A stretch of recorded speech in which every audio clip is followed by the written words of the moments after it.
He glanced over and down at her laptop. Nerd stuff. I suppose. Yes, nerd stuff. If we do this, I'll need to spend more time and effort on the programs I've been developing. In the meantime, and again, if your captain agrees, you have to decide on your communication. Once he makes contact with the FBI on this matter, they'll track his communications. We're going to make a stop on the way, pick up some prepaid cell phones. That should cover it for the time being. It should. He reached over, briefly laid his hand over hers. We're going to find a way. She believed him. It made no sense, defied all logic, and yet she believed him. Her nerves ratcheted up when Brooks drove down the quiet street in the pretty neighborhood. Old leafy trees, green lawns, lights glowing against window glass. Captain Anson might attempt to arrest her on the spot. He might insist on contacting the Federals. He might not be home, which would be anticlimactic and somehow more stressful. He might— Relax, Brooks said, and stopped in front of a tidy 2-story house with attached garage and a lovely red maple in the front yard. That's not possible. He shifted so they were face to face. In or out, Abigail? It's your choice. In, but I can't relax about it. If she had to run, she wouldn't allow him to run with her. She wouldn't allow him to give up his life, his family, his world. She had an extra set of keys in her bag and could be out and gone if necessary. If that happened. Whatever happens, I need you to know these past weeks have been the best of my life. Being with you changed me. Nothing will be the same for me again, and I'm glad of it. We're going to win this, starting now. All right. She ordered Bert to stay and got out of the car. After Brooks skirted the hood, he took her hand. She did her best to focus on that contact as her heart began to thud in her throat. Lights glowed in the window, and she could smell spring and the oncoming summer, the grass, the heliotrope, dianthus, some early roses. She felt the anxiety build, an anvil on her chest, and closed her eyes against it for a moment while Brooks knocked. The man who answered boasted broad shoulders and heavily salted dark hair gone thin at the temples. He wore khakis and a blue golf-style shirt with reading glasses hanging from the pocket by the earpiece. His feet were bare, and from somewhere behind him, Abigail heard the commentary of a ball game. His eyes were a hard steel blue, until the smile burst onto his face. Son of a bitch, it's Chief Gleason at my door. It's good to see you, Captain. Son of a bitch, Anson repeated, then gave Brooks a one-armed hug while he measured up Abigail. Are you going to introduce the lady? Abigail Lowry, Captain Joe Anson. Nice to meet you, Abigail. Man, Nadine's going to be sorry she missed you. She took her mom on a girls' trip, a spa thing, for her mom's birthday. She won't be back till Sunday. Well, come on in. The living room looked comfortable, Abigail thought, lived in and easy, with framed family photographs on a wall shelf and prettily potted houseplants on the windowsill. I was catching the game back in the den. Just let me switch that off. Sorry to interrupt, to drop by like this. No need. It's my second night batching it. I'm boring the hell out of myself. He slipped into an alcove off the living room. Seconds later, the sound went off, and an ancient yellow lab followed Anson creakily out of the den. He's harmless, Anson said to Abigail. I like dogs. He has a very intelligent face. Huck was always smart. Mostly blind now, and more'n half deaf, but he's still got his smarts. Why don't we go on back to the great room, have a seat? How's your dad doing, Brooks? He's good, really good. That's good to hear. And the job? I like it, Captain. I like where I am and who I am there. He's a good cop, Anson said to Abigail. I hated losing him. How about a beer? I wouldn't say no. I would, Abigail said, then realized the simple truth sounded rude. I mean, if I could have some water. Sure. I got some lemonade. It's not half bad. That would be nice, thank you. At Anson's direction, they settled into a seating area off the large, open kitchen. At the back, wide glass doors led out to a patio, where she saw what she assumed was an enormous grill under a black cover and several outdoor chairs and tables. As Anson got the drinks, the old dog shuffled over, sniffed at her, then rested his head on her knee. She stroked his head, rubbed his ears. If he bothers you, just tell him to go sit. He isn't bothering me. Abigail's got a dog, great dog. Bert's out in the car. What the hell did you leave him out there for? Go get him. We'll take this out back, let the two of them get acquainted and pal around. Bert would like that. If you're sure, I'll go get him. I ordered him to stay so he wouldn't get out of the car for Brooks. You go ahead, and just bring him on around the back. Side gate's on the left. Thank you. When she went out, Anson handed Brooks the beer, jerked a thumb toward the sliders. What's going on, Brooks? He asked as they stepped out. A lot. Your lady covers it well, but she's got enough nerves lighting her up to power the whole city of Little Rock. She's got reason for them. I talked her into coming here to you because she needs help. And because I'm in love with her. Anson let out a breath, took a long swallow of beer. What kind of trouble is she in? I want her to tell you, and I need you to hear her out, all the way. I'm counting on you, Captain. She's not from around here, or up where you come from, either. No, but Bickford's her home now. We both want it to stay that way. They heard the gate open and shut. Huck's head went up, not at the sound, Anson knew, at the scent. Anson's eyebrows lifted when Abigail walked around the house with Bert. That's one big, handsome bastard. He's very well behaved, Abigail assured him. Ami, she said when Huck, quivering, walked over to sniff the newcomer. Ami, jouez. Tails slashing the air, the dogs sniffed each other. Huck walked over to the fence line, lifted his leg. Bert followed suit. Then they wrestled. Huck's got some life in him yet. Anson offered Abigail the lemonade, gestured to a seat. Brooks said you had a story to tell me, Abigail. Yes. I should start by saying my name isn't Abigail Lowry, technically. It's Elizabeth Fitch. When I was 16, I witnessed a man named Yakov Korotky, who is a lieutenant in the Volkov crime organization, murder his cousin Alexei Guryevich and my friend Julie Masters. Anson sat back. After a moment, he glanced at Brooks. You did say a lot. Then he turned those steely eyes back on Abigail. Why don't you tell me about that? Chapter 25. She couldn't know if he believed her. His face showed nothing, no surprise, no doubt, no understanding. As Brooks had, he interrupted the flow a few times with questions, then only nodded so she'd continue. Before she finished, the dogs came back for rubs and were both sprawled out, exhausted from the play, when she stopped.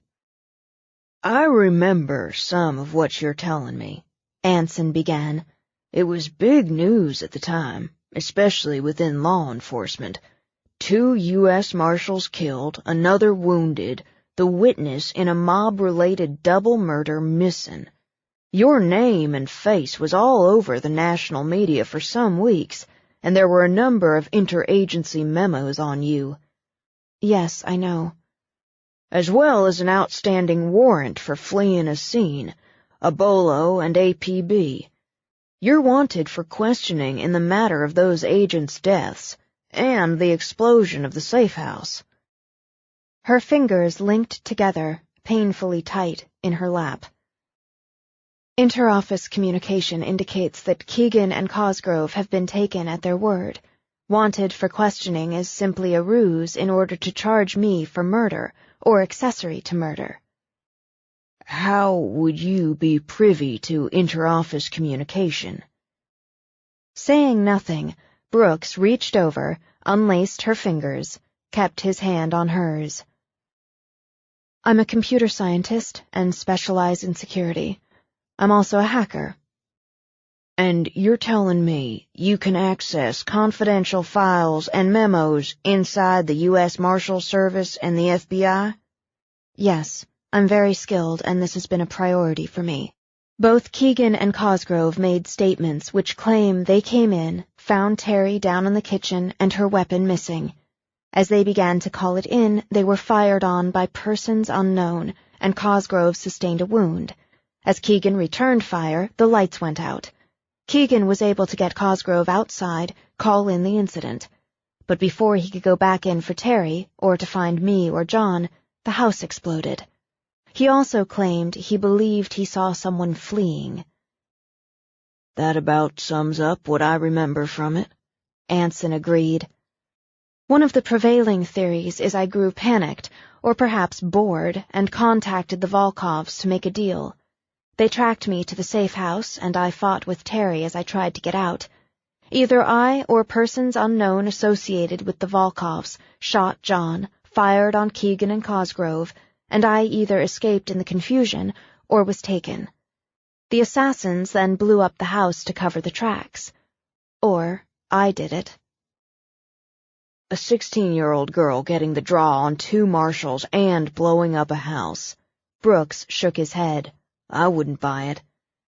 A highly intelligent girl who'd been trained personally by one of those marshals in firearms, who'd requested and received $5,000 in cash from her trust fund, who'd forged IDs, had spent a summer while the legal wheels slowly turned, thinking about what would happen to her once she testified. The logic of it stood firmly enough for Abigail. It's reasonable to believe that girl snapped, tried to make it all go away. Reasonable, Anson commented, when there's nothing to contradict the statements and timelines, such as a conflicting statement from an eyewitness. I don't believe the theory I murdered John and Terry or had a part in their murders will hold, Abigail told him. But I do believe if I'm taken in, that won't matter. I'll be dead within 24 hours. It might be staged as a suicide, but I favor direct elimination. You're very cool about it, Anson observed. I've had a number of years to consider what they'd do to me if they could. Why come in now? She looked at Brooks. If I don't, nothing changes. And so much already has. Brooks asked me to trust him, and in doing so to trust you. I'm trying. She's been feeding anonymously an FBI agent based in Chicago with intel on the Volkov organization. And you have that intel because you're hacking into the Volkov network? Puffing out his cheeks, Anson sat back. You must be one hell of a hacker. Yes, I am. The Volkov organization is very computer-centric, and they believe they're very safe, very well shielded. They have excellent techs, she added. I'm better than they are. Also, Ilya is consistently careless in this area. It's, in my opinion, a kind of arrogance. He uses email and texts routinely for both business and personal correspondence. They've made a number of arrests on that intel, Captain, Brooks said. Who's your FBI contact? Abigail looked at Brooks, got his nod. Special Agent Elise Garrison, Why didn't you go to her with your story? If it leaked, and I know there's at least one Volkov mole inside the Chicago office, she could be taken, tortured, killed. Killed outright. She could be used to lure me in. They haven't been able to trace the contact to me. Once they do, her life and mine are put at serious risk. You want someone to make contact for you, someone who isn't, as far as any check would show, connected in any way to Elizabeth Fitch. Someone, Brooks continued, with a sterling record in law enforcement, someone with position and authority, credibility, someone this garrison is likely to believe. And if I buy into this, I go to Chicago and make this contact, what then? It opens the door for us to set up a meet between her and Abigail at a location we choose. I would continue to monitor law enforcement chatter and communications, so I'd know if they'd attempt a trap or if any of the people I believe or suspect to be in league with the Volkovs learn of the communication. You're crossing a lot of lines here. He turned a cool, hard eye on Brooks. Both of you. Tell me, Captain, what do you think her chances are of living to testify if she goes in straight, with the moles in place, the Volkovs whole? I believe in the system, Brooks. I believe they'd protect her. But I can't blame her for not believing it. If it was someone I loved, I'm not sure I'd believe it either. He exhaled deeply. In the quiet yard, with the dogs softly snoring, a little garden fountain gurgling, Abigail wondered the scrape of her nerves under her skin didn't screech like nails on a blackboard. We may be able to do this your way, smoke out Keegan and Cosgrove and those like them, Anson began. We may be able to make some key arrests that put a hard dent in the Volkov organization. And then, are you willing to go into witness protection? He asked Brooks. To give up where you like to be, who you like to be? Yes. No, Abigail said immediately. No, I wouldn't have agreed to come here if I believed that would be a result. Elizabeth Fitch will meet Special Agent Garrison, will testify. Only 3 people know Elizabeth Fitch and Abigail Lowry are the same person, and that has to remain constant. If a connection is made between them, I'll disappear. I can do it. Abigail? No, she said again, quietly, fiercely, to Brooks. You need to do the right thing, and you need to protect me. You can do both. I'm trusting you to do both. You have to trust me. I'll be Elizabeth again, for this, and then she's gone. She'll disappear, and Abigail can live her life. I know how to bring down the Volkovs, and in a way I believe they'll never fully recover from. It's not about guns and knives and blood. It's about keystrokes. You're going to take them down with a computer? Anson demanded. Her eyes, calm and green, met his. That's exactly right. If I can do what I've theorized, and the authorities listen and act, this will be over. I'm putting my life in your hands, Captain Anson, because Brooks trusts and respects you without qualification. Let's go in, have some coffee, Anson said after a moment, and talk this through. She insisted on driving back. Brooks had barely slept in 36 hours and would be on duty within another 6, so he kicked back the seat and caught a little sleep on the drive, and gave her time to go over everything again. Joseph Anson would go to Chicago, make contact. He would not use or reveal the name Abigail Lowry, but tell Agent Garrison that Elizabeth Fitch had come to him, told him the story, given him the agent's name. He'd relate information Abigail had previously funneled to Garrison. If Garrison followed her previous pattern, she would report only to her direct superior. Then the process would begin. So many things could go wrong. But if they went right, she could belong to the man sleeping beside her. She could learn what to do at backyard barbecues. She could become Abigail so that everything that happened from that point on would be real. She would finally look out from the witness chair in the courtroom, stare into the eyes of Korotký, Ilya, Sergei Volkov, and speak the truth. As Elizabeth. No, as Liz, she thought. At least in her mind, she'd speak as Liz for Julie, John, and Terry. And she'd use everything she'd learned in the past 12 years to strip the bones of the Volkov organization clean. He stirred as she turned toward her cabin. "I've been thinking," he said. "I thought you were sleeping." "Some of both." He brought the seat back up, scrubbed at his face with his hands. "So I was thinking you should ask me to move in with you. I'm practically living here now," he added when she said nothing. "But maybe you could make it official."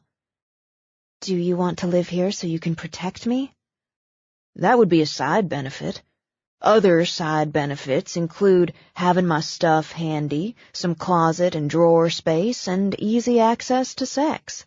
All of those are pluses, but the main reason I want to live here is because I love you and I want to be with you." She sat for a moment, looking at her cabin. Hers, she thought. The house, the gardens, the greenhouse, the little creek, the woods. She'd come to think of them as hers, to feel that belonging. For the first time, she'd come to think of a place as home. Hers. "If you moved in, you'd need security codes and keys." "They'd sure be handy." "I'd like to think about it, if that's all right." "Sure." The single word, so easy as he got out of the car, opened the back for the dog to jump out, told her he was confident he'd overcome any objection she might voice and have his way. It should have irritated her, she thought. It should even insult her. And yet it did neither. It simply reminded her who he was. Theirs. She tried out the word, let herself wonder over it while they waited for Bert to relieve himself after the drive. Theirs in the pretty, star-dazzled night, with the flowers glowing, the creek murmuring, and the soft breeze urging the leaves to whisper an answer. Their house, their gardens, their greenhouse and creek and woods. Hers was safer, quieter. Theirs, full of compromise and questions. And promise. She unlocked the front door, reset the alarm. "Would you like to move in with me?" "Well, that's a big step. I'm going to have to think about it." "You just said—" She turned into his grin, felt her lips curve in response as she locked up. "You're teasing." Caught me. He laid his hands on her shoulders, turned her to face him again. "But it is a big step for you, I know." "It's a more natural progression for you. You were raised in a traditional two-parent home." "Boy, my mother'd be pissed to be labeled traditional." He put an arm around her shoulders to lead her upstairs.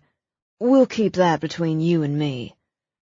"I never considered sharing a home with anyone, and I've only begun to believe it's possible for me to stay here, to have a home here." "Believe it and keep believing it. No point sending negative thoughts out into the universe." Optimistic or pessimistic thoughts don't influence events. "How do you know?" Playfully, he gave her hair a quick tug. "You can't know what other people are thinking or wishing or believing unless they tell you. And what about the whole faith can move mountains deal?" "I've never seen a mountain move, much less through faith." Literal brain. He tapped her forehead. "What about volcanoes? A volcano moves the hell out of a mountain." It's ludicrous to posit that a rupture in the Earth's crust, the diverging and converging of tectonic plates, the release of lava, gases, and ash through those ruptures can be caused by faith, or the lack of it. Did I posit? I don't know what got into me. He saw her roll her eyes as she walked toward the bathroom. I made a volcano for a science project in 6th grade. It was very cool. For the first time, she didn't shut the door, but continued to talk to him as she prepared for bed. It's a very good project for a young student. Plus, cool. He walked in, picked up his toothbrush as she washed her face. I wanted to name it the Devil's Fart, but my father convinced me my grade would be adversely affected. Wise. I called it that in my head, though, so it made the whole baking soda, food coloring, and vinegar lava spewing out of the flour paste over soda bottle cone more memorable. I bet you killed in science projects. I did well. It felt odd, but in an interesting way, to share the bathroom sink with him. I built an underwater volcano on converging tectonic plates to demonstrate how islands are formed. He lowered his toothbrush, narrowed his eyes at her in the mirror. Underwater volcano.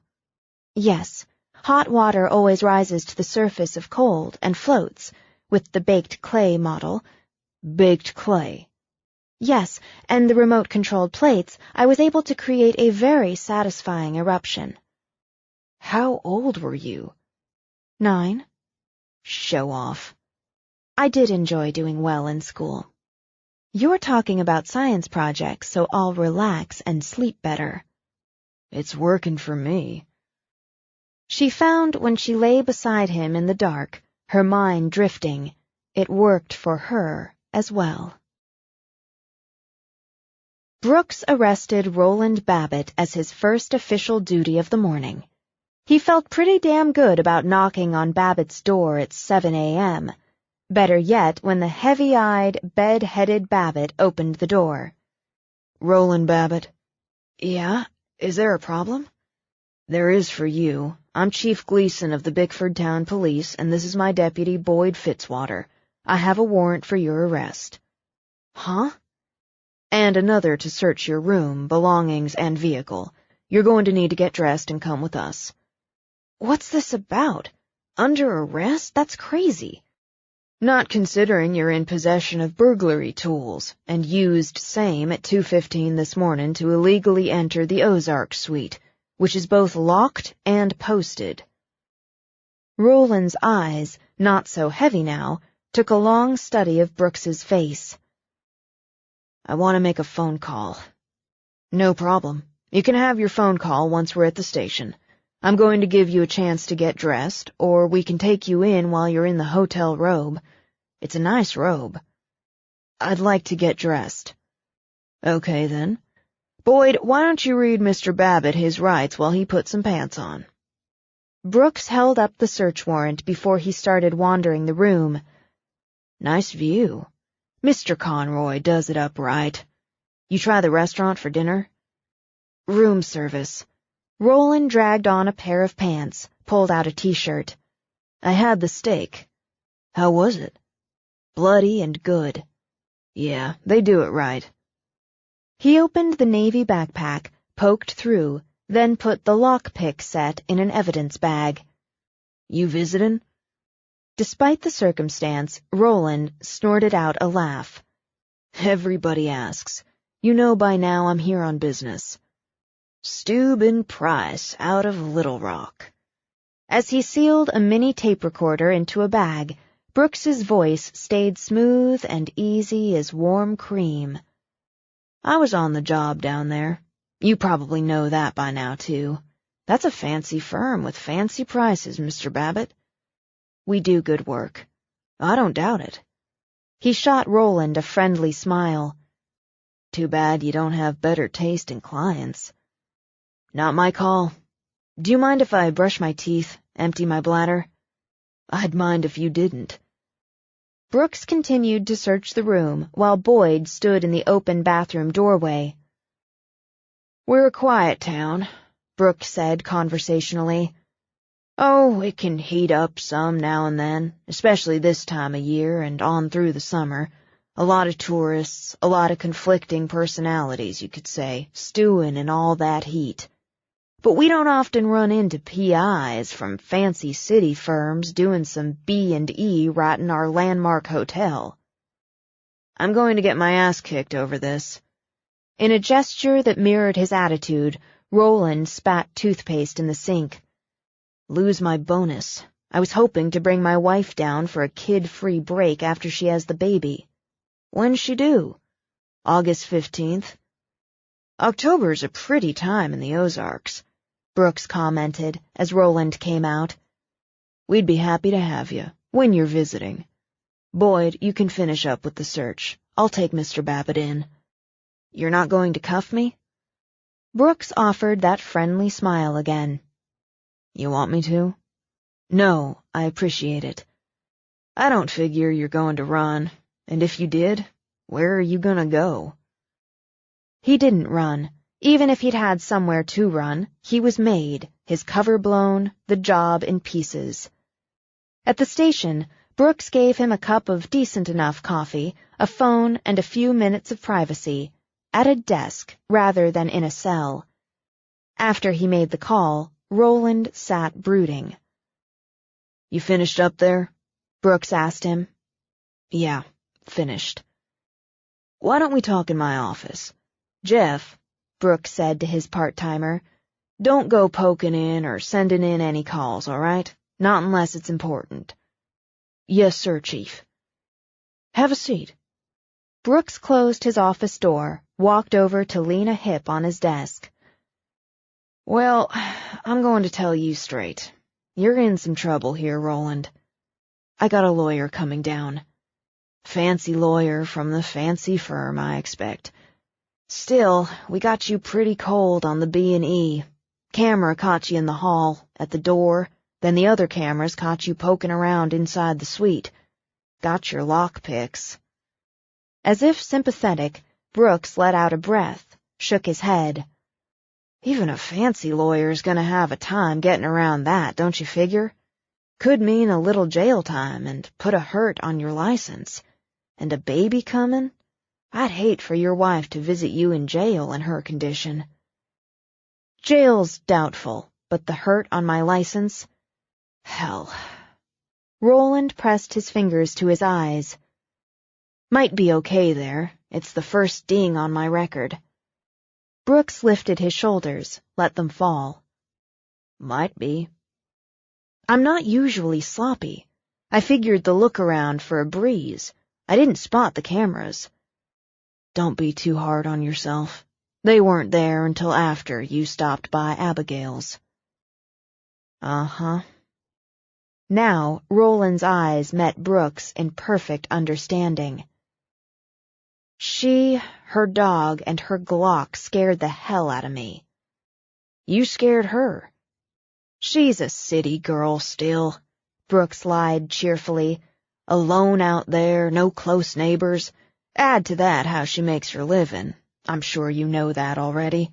Working security, always looking for how people get around it and do what they do.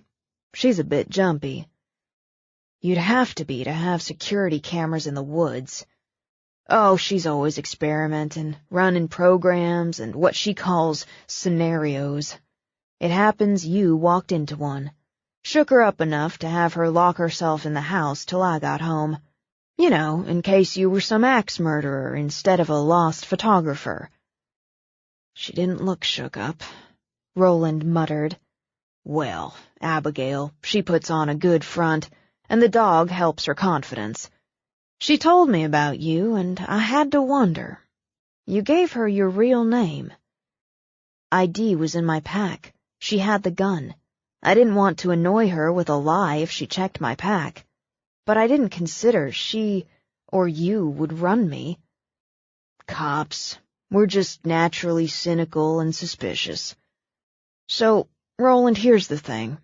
I know who'd hire a PI from a fancy firm to poke around at Abigail, at me, at the Conroys, and the hotel. I can't confirm or deny without my legal counsel. I'm not asking you to, I'm telling you. Lincoln Blake would do close to anything to get that asshole son of his off, including hiring out for somebody to plant false evidence, make false statements. Where he'd been slouched and sulky in his seat, Roland now straightened. Listen, I don't go there. Not for any client, not for any fee. Neither does the firm. We wouldn't have the reputation we do otherwise. Off the record, I'll say I believe that. But on it... Brooks gave a careless shrug. Is there a deal coming along? Might be. Russ Conroy's my oldest and closest friend. His parents are family to me, and his mama broke down and cried after she saw what that fucker and his friends did to that suite. It's considerably better now, but... Brooks picked up a file, handed it to Roland. We took those after Justin Blake and his idiot friends got done with the place. Jesus, Roland muttered as he examined the photos. That kind of damage, that's not careless or stupid or childish. It's downright mean. That's just what Justin Blake is. Brooks reached over to take the file back. And when the fucker managed to make bail, he comes out to the house of the woman I'm in love with, stoned, armed in the middle of the night. He was stupid enough to take a jab at me with the knife he'd brought to slash my tires with. He upset my woman, and Roland, that upsets me. You might see why she reacted the way she did when you came hiking on down to the house. Yeah, maybe. Yeah. Justin caused over $100,000 in damages to that suite. He punctured my tire, tried to puncture me, and scared my lady. And that's over and above him being a pain in my ass since I took this job. He's going down for what he's done, Roland. I will make it my mission in life to see to it. He's earned it, and if I gave a rat's flea-bitten ass, I'd say he needs it. He's got something twisted in him. The kind of thing we've both seen in others who end up dead or killing somebody. I'd like to say something, off the record. All right, then, just between you and me. I don't like working for Blake. He's a son of a bitch. There's nothing about his son you just said I don't agree with. I'll take my lumps on this if I have to, but I hate taking them on behalf of those two dicks. I can't blame you a bit. So here's the deal, before the lawyer gets here. Go away, Roland. I don't just mean leave town, though, as I said, you come back to visit with your wife, we'll be happy to see you. I mean go away from this. It's upsetting my friends, it's upsetting my lady, and you're wasting your time because Justin Blake isn't going to slide his way out from this one. I don't blame anybody for doing a job they're hired to do, on the right side of the law, that is. But this can go pretty hard on you, and I can make it so your firm takes a hit. Maybe it's not much, considering, but I don't know why they'd want the bad publicity. I have to turn in my reports. You go right ahead on that. You didn't find anything on me, on Abigail, on the Conroys, because there's nothing to find. But if you keep poking at us, I'll find out, and it'll go different. You got far enough in this to know computers are Abigail's playground. There's a threat buried in there. I'm not burying a thing. I'm giving you the facts as I see them. I can let this go. You keep your clean record, you turn in your reports, and go home to your wife. Your lawyer's not going to cook you up a better deal.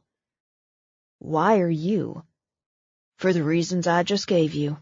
And one more. I don't much want to lock you up, Roland. That's another fact.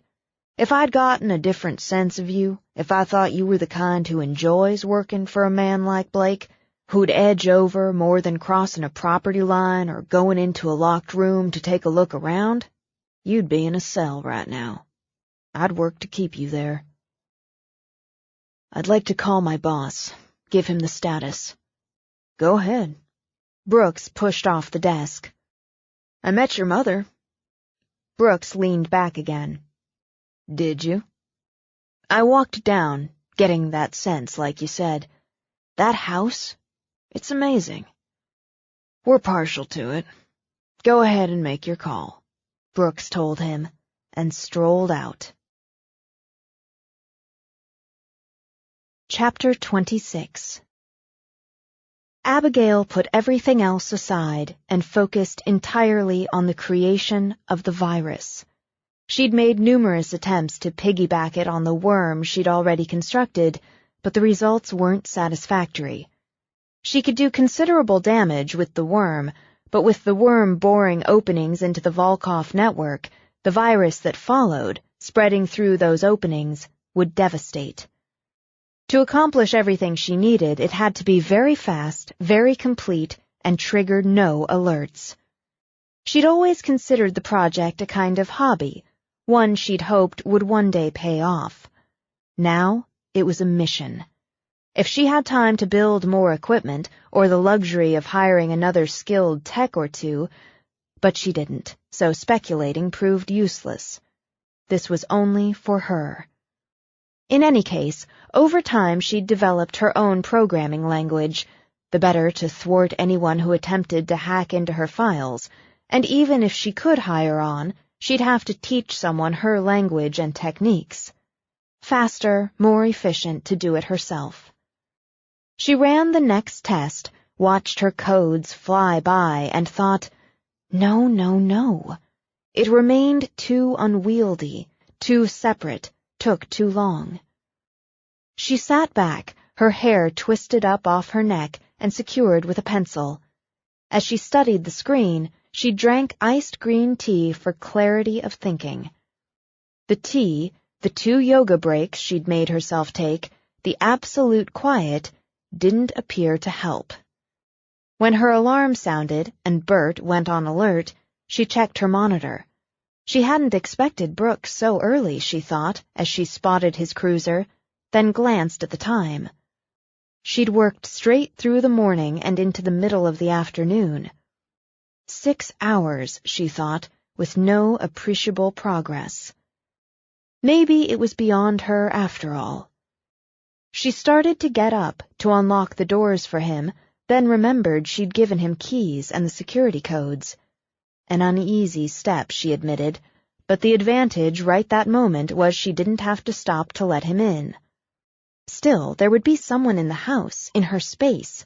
How was she supposed to concentrate on something this complex, this delicate, unless she was alone?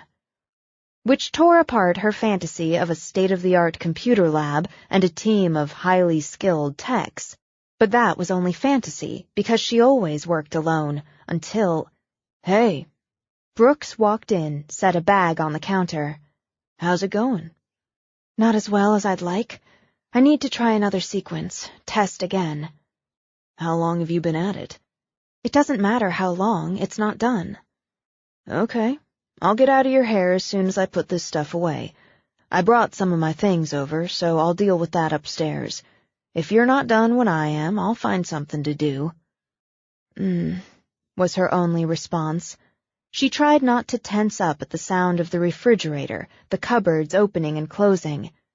When silence returned, she let out a cleansing breath and dived in again. She forgot he was there. Over the next 2 hours, she lost herself in the codes and sequences. When the headache and eye strain finally stopped her, she rose for medication, for fluids, and remembered him. She went upstairs, the quiet held so absolute she thought he must be napping, but she didn't find him in the bedroom. Curious, she opened the closet. There were his clothes, hanging with hers. Shirts, pants, a suit. She'd never seen him in a suit. She trailed her fingers over the sleeve as she studied the shoes and boots on the floor of the closet. They shared a closet, she thought, so much more intimate and vital somehow than sharing a bed. Crossing over, she opened drawers in the bureau. She'd meant to reorganize to give him space, but had forgotten in the work. He'd seen to it himself. She'd need to alter some of his choices, but that was a small thing. Closing drawers, she stepped back, took a turn around the room. Should she buy another dresser, A chest of drawers? Would they need one? Would he stay? A movement out the window caught her eye, and stepping closer, she saw him, hoeing at weeds in her vegetable patch. He'd mounded up her potato plants, something else she'd meant to do that day. Sweat dampened his shirt, gleamed wetly on his arms, and a ball cap shaded his face. And oh, the thrill of it. The unexpected and staggering thrill of it. His clothes hung in the closet with hers as she stood at the bedroom window and watched him work the garden under a sky like bleached denim. She spun away from the window, hugging herself, then ran downstairs. In the kitchen, she found the food he'd brought in the fridge and the dozen lemons she'd bought a few days earlier. She made fresh lemonade, filled 2 tall glasses with cracked ice, and poured. She put the pitcher and glasses on a tray and carried it all outside. "It's too hot to hoe," she called out. "You'll be dehydrated." "Nearly done." She walked out to him with the glasses as he finished the last row. "It's fresh." While sweat trickled down his temples, he downed half the glass without pause. "Thanks." "You've done so much work." Leaning on the hoe, he studied the garden. "I'm hoping to sample those butter beans come harvest. I'm fond of butter beans." "Those are lima beans." "You're standing in the South, honey." After a roll of his shoulders, he downed the rest of his lemonade. "I haven't worked a garden since I headed down to Little Rock. Didn't know I missed it." "Still, it's hot and close." She touched his hand to bring his gaze back to her. "I wasn't very welcoming before."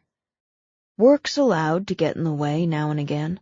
Mine does, and will." "Mine, in this case, is frustrating. I thought I'd be closer." "Can't help you on that. I don't understand a damn thing you're doing.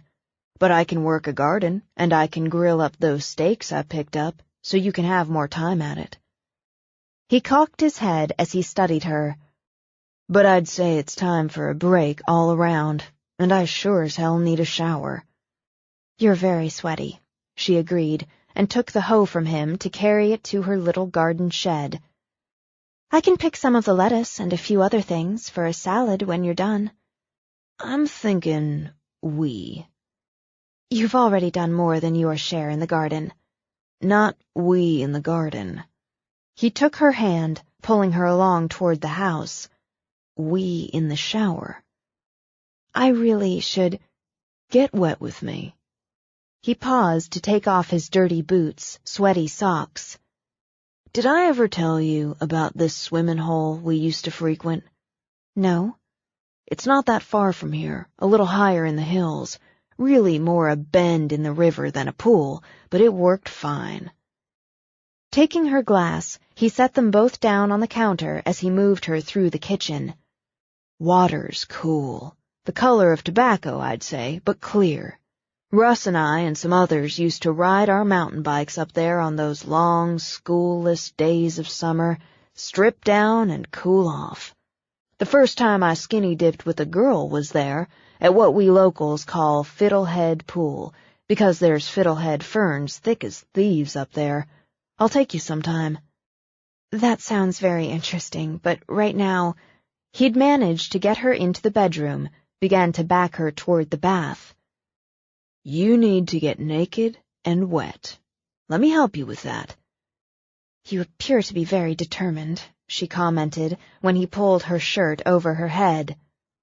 "Oh, I am. I am," and flicked open the catch of her bra. "Then I suppose there's no point in arguing." "No point at all." Reaching behind her, he turned the shower on, then flipped open the button of her fly. "Then I should cooperate." "That'd be the sensible thing." "I prefer doing the sensible thing." She drew his shirt off, let it drop. Hallelujah. But he started to hold her back when she would have moved into him. "Let me rinse some of this sweat off first." "I don't mind it. It's basic and natural and—" She pressed her lips to the side of his throat. "Salty." "You about kill me, Abigail. That's God's truth." She wanted to make him want and yearn and quiver as he made her. She embraced the musky scent of him, the good sweat of physical labor as she stripped off his pants, as he stripped off hers. And the water ran cool over her head, down her body. "It feels good," she murmured. So good when his mouth took her mouth, when his hands took her body, when she tasted his hunger for her, felt his need for her. She imagined them sinking into cool, tobacco-colored water in the bend of a river where fiddlehead ferns grew thick and green and moonlight shimmered in rays through a canopy of trees. "I want to go to your swimming hole." "We will." "In the moonlight," she said as her head fell back, as his lips skimmed over the column of her throat. "I've never been romantic, not before you, but you make me want moonlight and wildflowers and whispers in the dark." "I'll give you all of it, and more." He slicked her wet hair back, framed her face to lift it to his. "And more." "Promises and secrets, and all the things I never understood. I want them with you. I love you so much. I love you. That's already more than I ever had." "More still." He drew her into the kiss, long and slow and deep, as the water showered over them. He'd have given her the moon itself if he could, and an ocean of wildflowers. Promises. He could give her those. A promise to love her, to help her find peace of mind, a safe haven. And moments like this, alone, where they could tend to each other, pleasure each other, shut the world and all its troubles, its pressures and its demands away. She washed him, and he her, inch by inch, arousing, lingering, prolonging. Now the scent of honey and almond rising up, the slick, slippery slide of hands, of bodies, the quick catch of breath, the long, low sigh. So when he braced her, when he filled her, there was moonlight and wildflowers, there were whispers and promises, and more. There was, she thought as she surrendered, everything. The sensation of contentment stayed with her as she stood in the kitchen, contemplating doing something interesting with potatoes. Brooks liked potatoes, to go with the steak and salad. She glanced, a little guiltily, at her computer as she poured wine for both of them. "I should try again, now that we've had our break." "Give your big brain a little rest. Let's sit down a minute. I've got a couple updates for you." "Updates? Why didn't you already tell me?" "You were involved when I first got home," he reminded her. "Then I was distracted by shower sex." He sat at the counter, and since she'd already poured it for him, picked up his second glass of lemonade. "I guess we'll take them in order. I had a talk with Roland Babbitt. The cameras I borrowed from you did the trick, caught him going into the Ozark suite using B&E tools to do it." "You arrested him?" "In a manner of speaking. I have to say I liked the guy once we got things aired and ironed out." He ran it through for her, but she didn't sit. Instead, she kept her hands busy, scrubbing, then quartering small red-skinned potatoes. "You told him he frightened me." "I may have colored your reaction a little differently than the reality of it, but I figure your pride can handle it." "You prevaricated, so he'd feel some sympathy toward me and less curiosity about the cameras, the gun, and so on." "I like prevaricated. It's an important word, and classier than lied." "You believed him, too. Believe he'll just leave and not pursue his investigation." "I do. He's a family man at the base of it, Abigail, and with his wife expecting their third child, he doesn't want to risk his livelihood on this or go through the upset and pressures of a trial. His firm isn't going to want to deal with the publicity we could generate, especially as one of their operatives saw photos of the damage on the hotel. And over that, he doesn't like Blake or the boy. But he works for them. Roundabout, yeah. I work for them roundabout, as I'm a public official. Doesn't mean I have to like them either. You're right, of course. I made him a good deal, one he can live with. He can turn in his reports, fulfill the contract with the client, move on. If there's no more danger from that quarter, the logic you use to contact the authorities now, to move forward with testifying, doesn't hold. He reached out to still her hands for a moment, to bring her eyes to his. It does if you consider that down the road something like this may happen again. If you consider you're never going to feel rooted here, the way I think we both want you to, until you finish this. That's true, but perhaps we could delay, take more time to... She trailed off when he said nothing, only looked at her. Delay is an excuse. It's fear, not courage.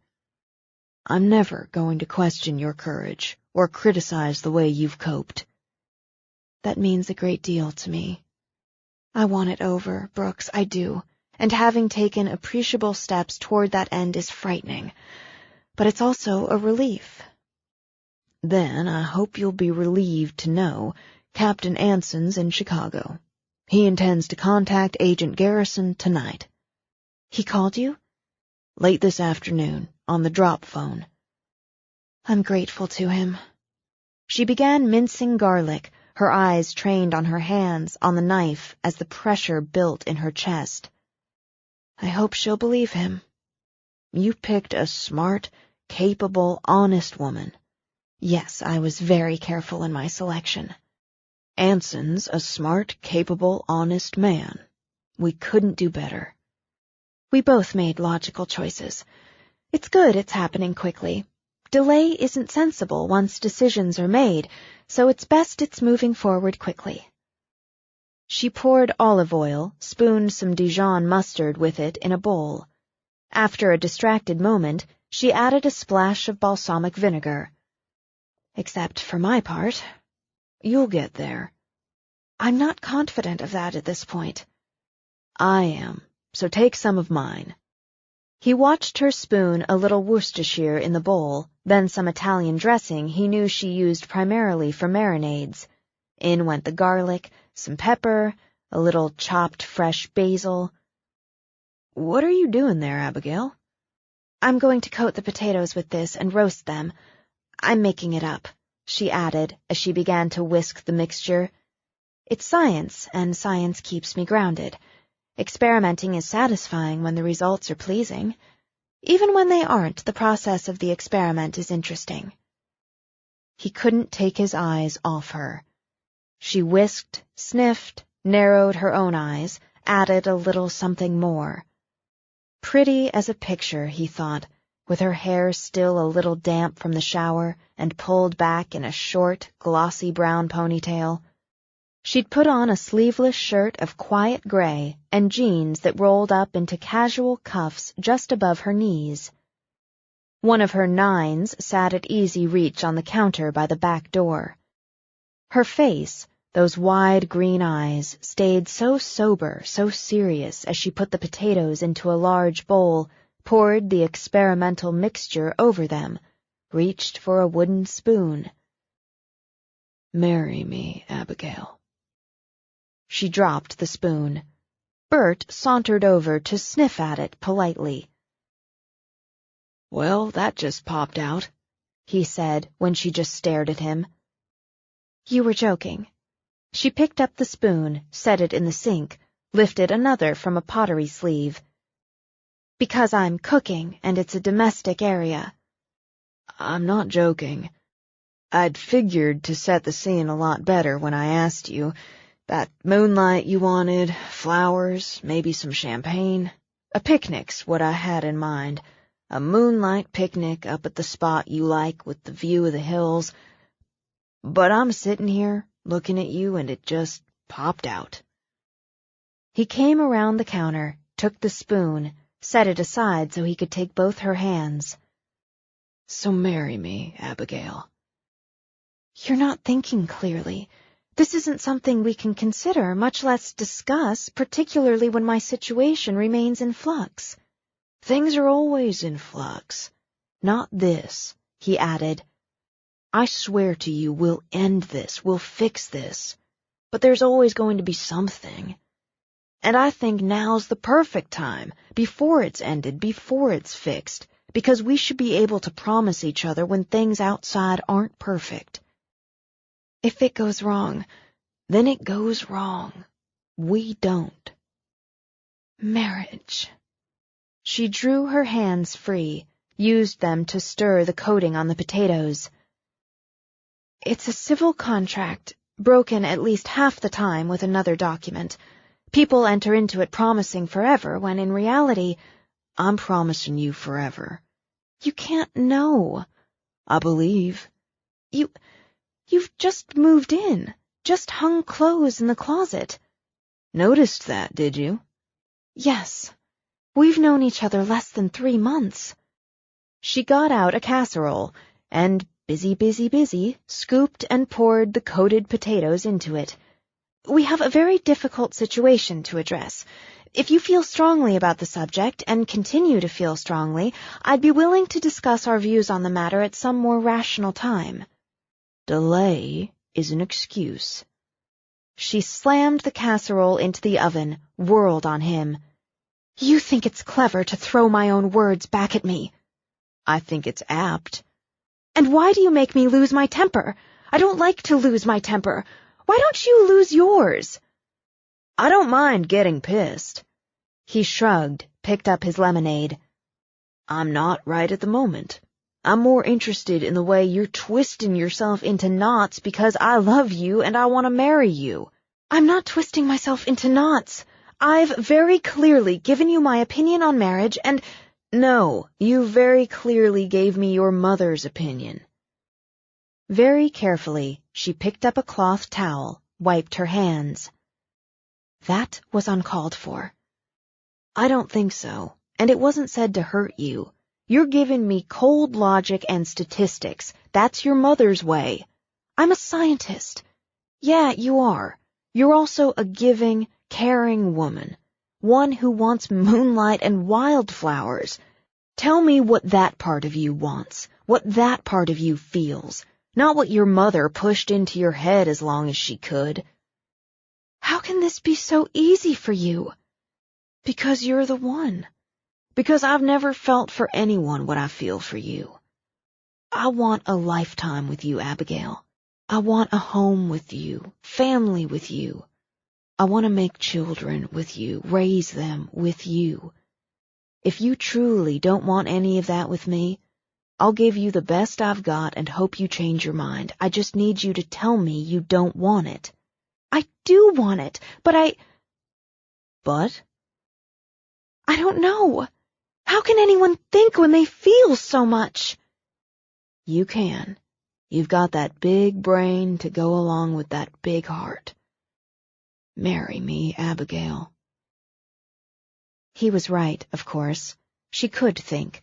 She could think of what her life had been like without him, and what it would be if she shoved those feelings down and relied only on the flat chill of logic.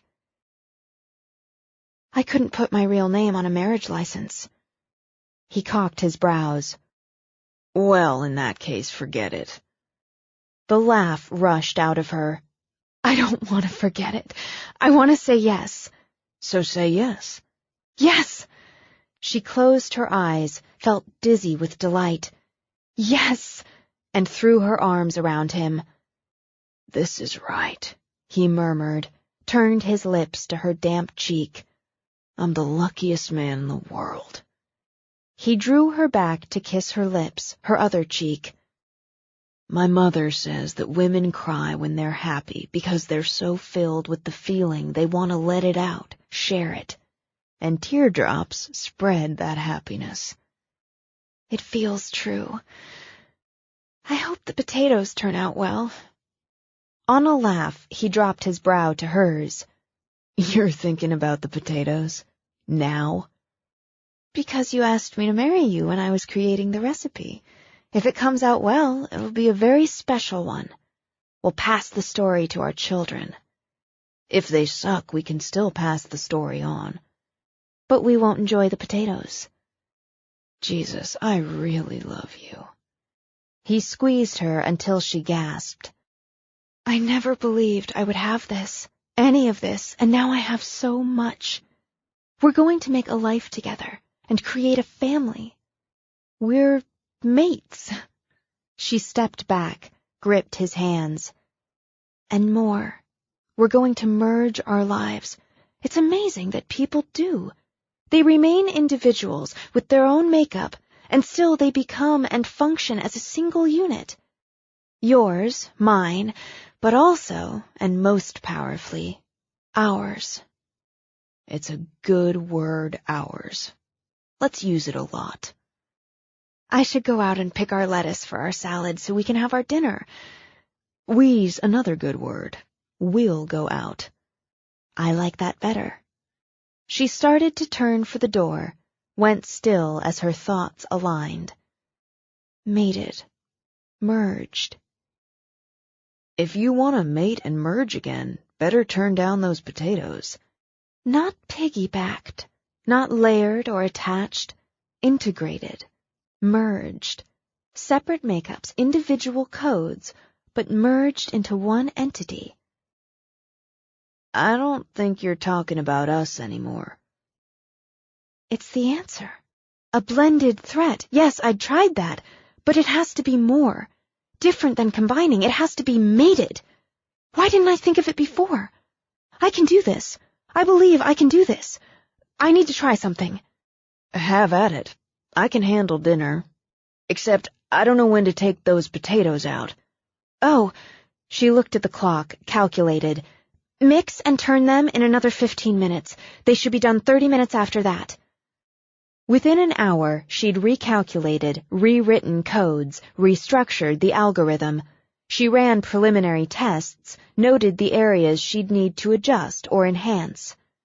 When she pulled her mind out of the work, she had no idea where Brooks and Bert were, but saw Brooks had left the oven on warm.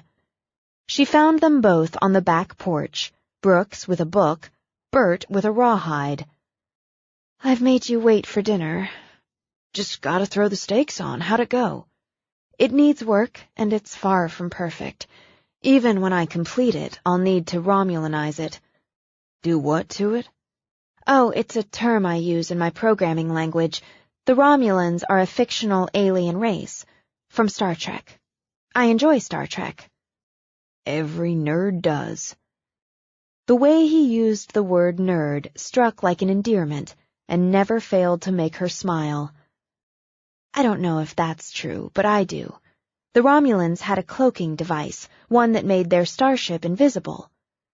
So you need to make your virus thing invisible. Romulanize it. Yes. Disguising it as benign, like a Trojan horse, for instance, is an option, but cloaked is better. And it's the right way. It's going to work. Then we have a lot to celebrate.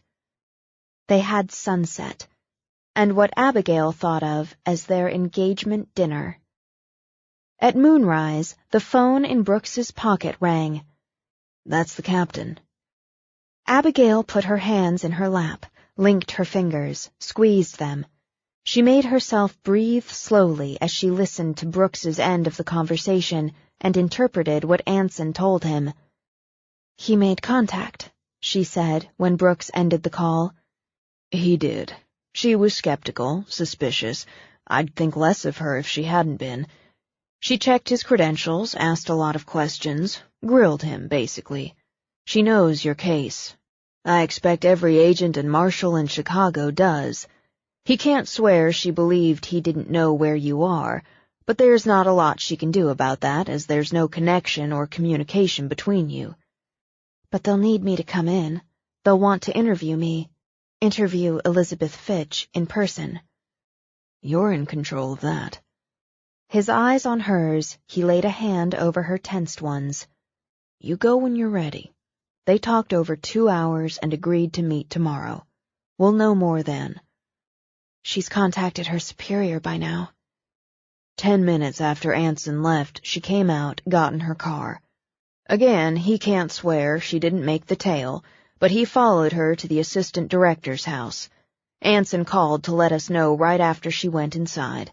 He's on the move. Didn't figure to be smart to sit on the house. They know I'm still alive now.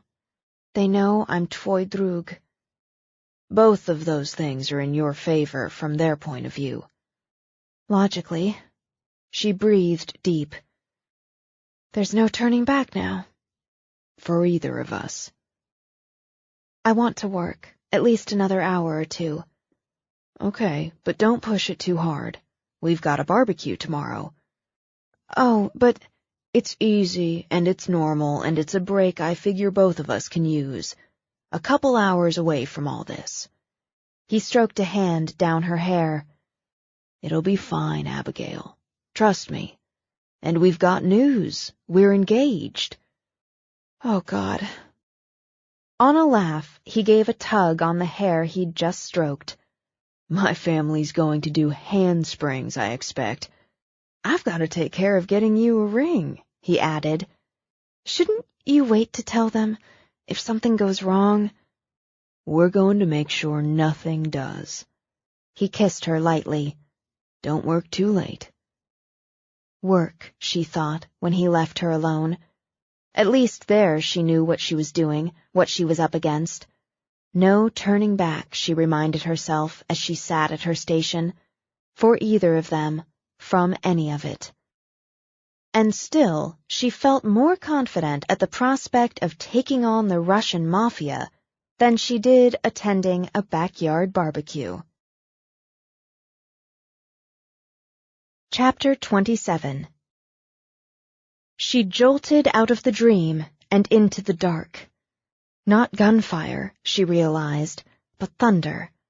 Not an explosion, but bursts of lightning. Just a storm, she thought, just wind and rain. Bad dream, Brooks murmured and reached through the dark for her hand. The storm woke me.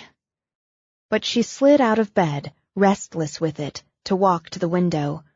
Wanting the rush of cool air, she opened it wide, let the wind sweep over her skin, through her hair. I did dream. Through another sizzle of lightning, she watched the whip and sway of trees. You asked before if I had nightmares or flashbacks. I didn't really answer. I don't often, as much as I did, and the dreams are more a replaying than a nightmare. Isn't that the same thing? I suppose it is, basically. She stood where she was, the wind a gush of cool, the sky a black egg cracked by jagged snaps of lightning. He waited for her to tell him, she knew. He owned such patience, but unlike her mother's, his offered kindness. I'm in my bedroom at the safe house. It's my birthday. I'm happy.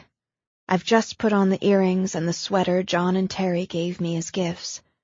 And in the dream, I think, as I did then, how pretty they are. I think I'll wear them for the good, strong feelings they give me when I testify. Then I hear the gunshots. She left the window wide as she turned around to see him sitting up in bed, watching her. Kindness, she thought again. She hoped she never took his innate kindness for granted. It happens very slowly in the dream, though it didn't happen slowly. I remember everything, every detail, every sound, every movement. If I had the skill, I could draw it, scene by scene, and replay it like an animated film. It's hard on you to remember that clearly. She hadn't thought of that. I suppose it is. It was storming, like tonight. Thunder, lightning, wind, rain. The first shot startled me, made my pulse skip, but I didn't fully believe it was a gunshot. Then the others, and there could be no mistake. I'm very frightened, very unsure, but I rush out to find John. But in this dream tonight, it wasn't John who pushed me back into the bedroom, who stumbled in behind me, already dying, blood running out of him, soaking the shirt I pressed to the wound. It wasn't John. It was you. It's not hard to figure out. She could see him in a snap of lightning, too, his eyes clear and calm on hers. Not hard to put in its place. No, it's not. Stress, emotions, my going over and over all those events. What I felt for John and Terry, but particularly John, was a kind of love. I think, now that I understand such things better, I had a crush on him. Innocent, non-sexual, but powerful in its way. He swore to protect me, and I trusted him to do so. He had a badge, a weapon, a duty, as you do. She walked toward the bed, but didn't sit. People say to someone they love, "I'd die for you." They don't expect to, of course, have no plans to. They may believe it, or mean it, or it may simply be an expression of devotion. But I know what it means now. I understand that impossible depth of emotion now. And I know you would die for me. You'd put my life before yours to protect me. And that terrifies me. He took her hands in his, and his were as steady as his eyes. He had no warning. He didn't know the enemy. We do. We're not walking into an ambush, Abigail. We're setting one. Yes. Enough, she told herself. Enough. I want you to know, if you're hurt during the ambush, I'll be very disappointed. She surprised a laugh out of him. What if it's just a flesh wound? He caught her hand, tugged her down. Very disappointed. She turned to him, closed her eyes. And I won't be sympathetic. You're a tough woman with hard lines. I guess I'll have to avoid flesh wounds. That's for the best. She relaxed against him, listened to the storm blow its way west. In the morning, with the sky clear and blue and the temperatures rising, she worked for another hour. You need to give that a rest, Brooks told her. Yes, I need to fine-tune. It's close, but not perfect. I don't want to do anything else until I consider a few options. I'm checking something else now. Unrelated. I checked in with Anson. He's meeting Garrison and Assistant Director Cabot in about 90 minutes. I estimate I'll need another day on the program. She glanced back briefly. I can't divulge to the authorities what I plan to do. It's illegal. I got that much. Why don't you divulge it to me? I'd rather wait until I've finished it, when I'm sure I can do what I hope to do. She started to say more, then shook her head. It can wait. I'm not sure of the proper dress for this afternoon, or... She broke off, horrified, spun around in her chair. Why didn't you tell me? What? Her sudden and passionate distress had him bobbling the bowl of cereal he'd just poured. Tell you what? I need to take a covered dish to your mother's.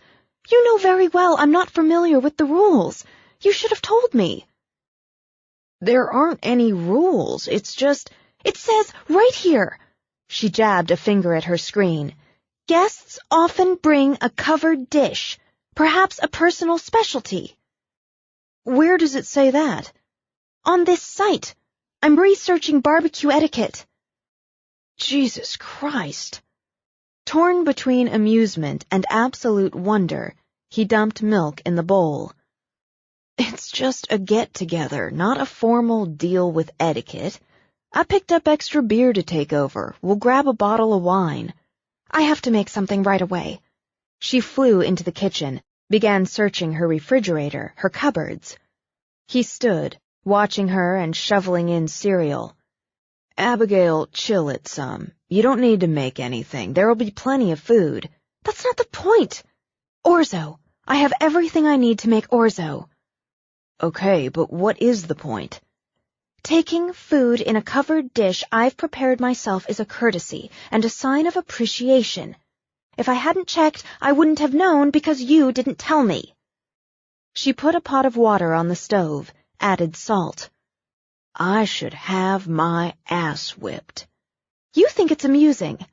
She gathered sun-dried tomatoes, olive oil, black olives. I may not know precisely how this sort of thing functions, but I understand perfectly well your family's opinion of me will be important.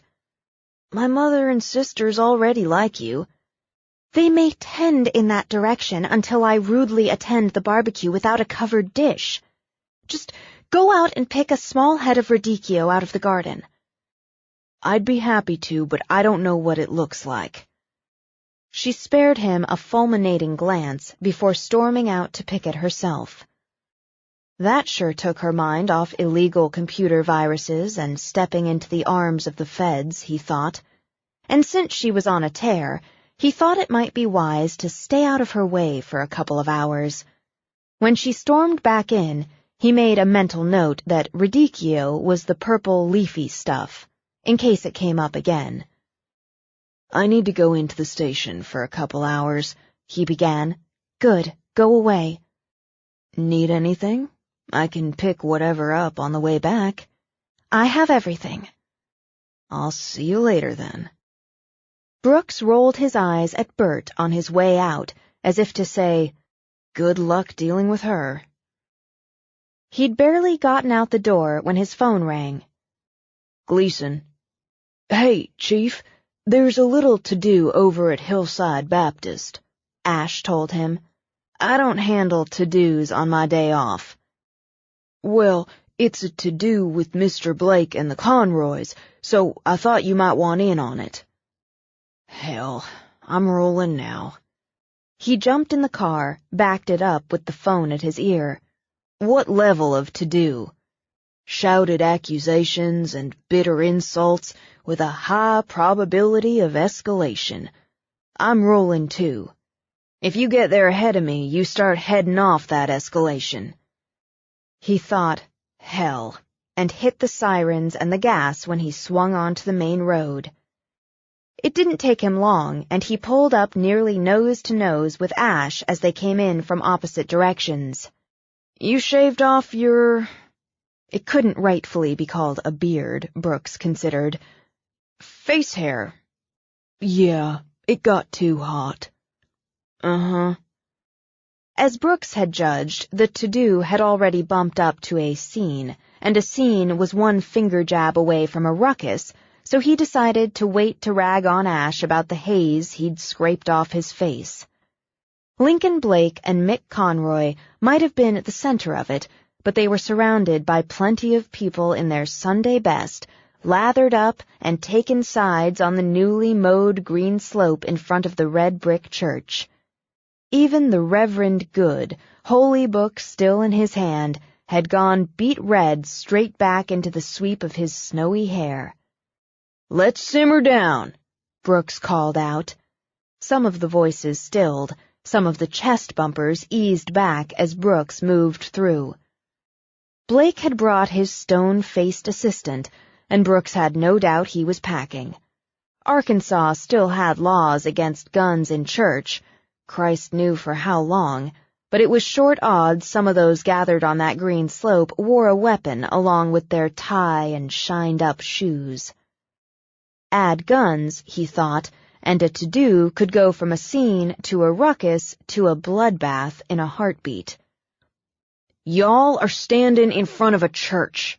He led with disapproval, laced with a thin cover of disappointment.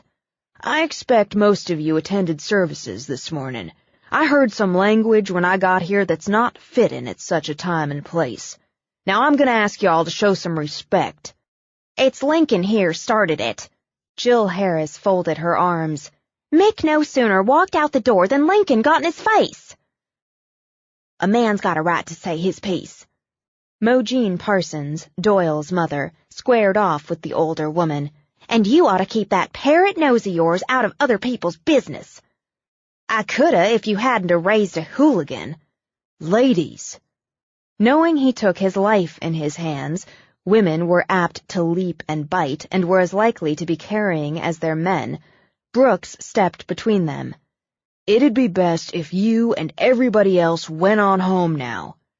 You entrapped our boy, you and that Lowry woman. Lincoln told me just what you did.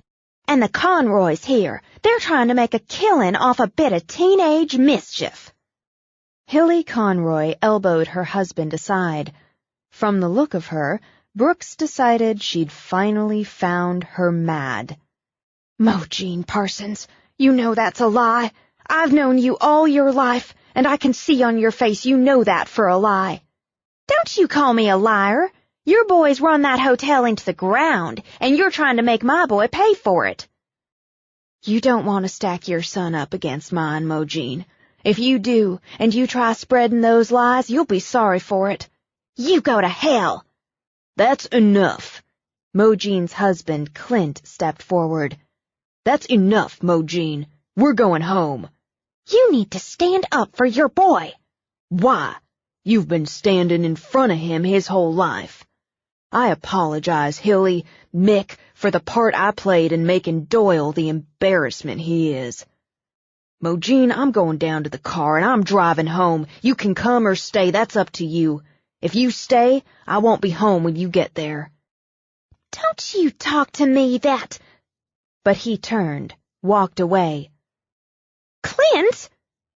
After a quick, wide-eyed look around, she trotted after him. This has about worn me out, Jill commented. I'm going to walk on home. Why don't Hilly and I give you a ride, Miss Harris? Mick stepped forward, took her arm. I'm sorry about this, Brooks. You just take Miss Harris on home. This isn't finished, Conroy. Mick sent Blake a cold stare with weariness around the edges. I'm telling you, for the final time, I'll do no business with you. Stay away from me, my family, and my properties. Keep your assistant and his like away from me, my family, and my properties. If you think you can squeeze more money out of me, you're mistaken. I made you a fair offer. Go on home, Brooks told Mick, then turned to Blake.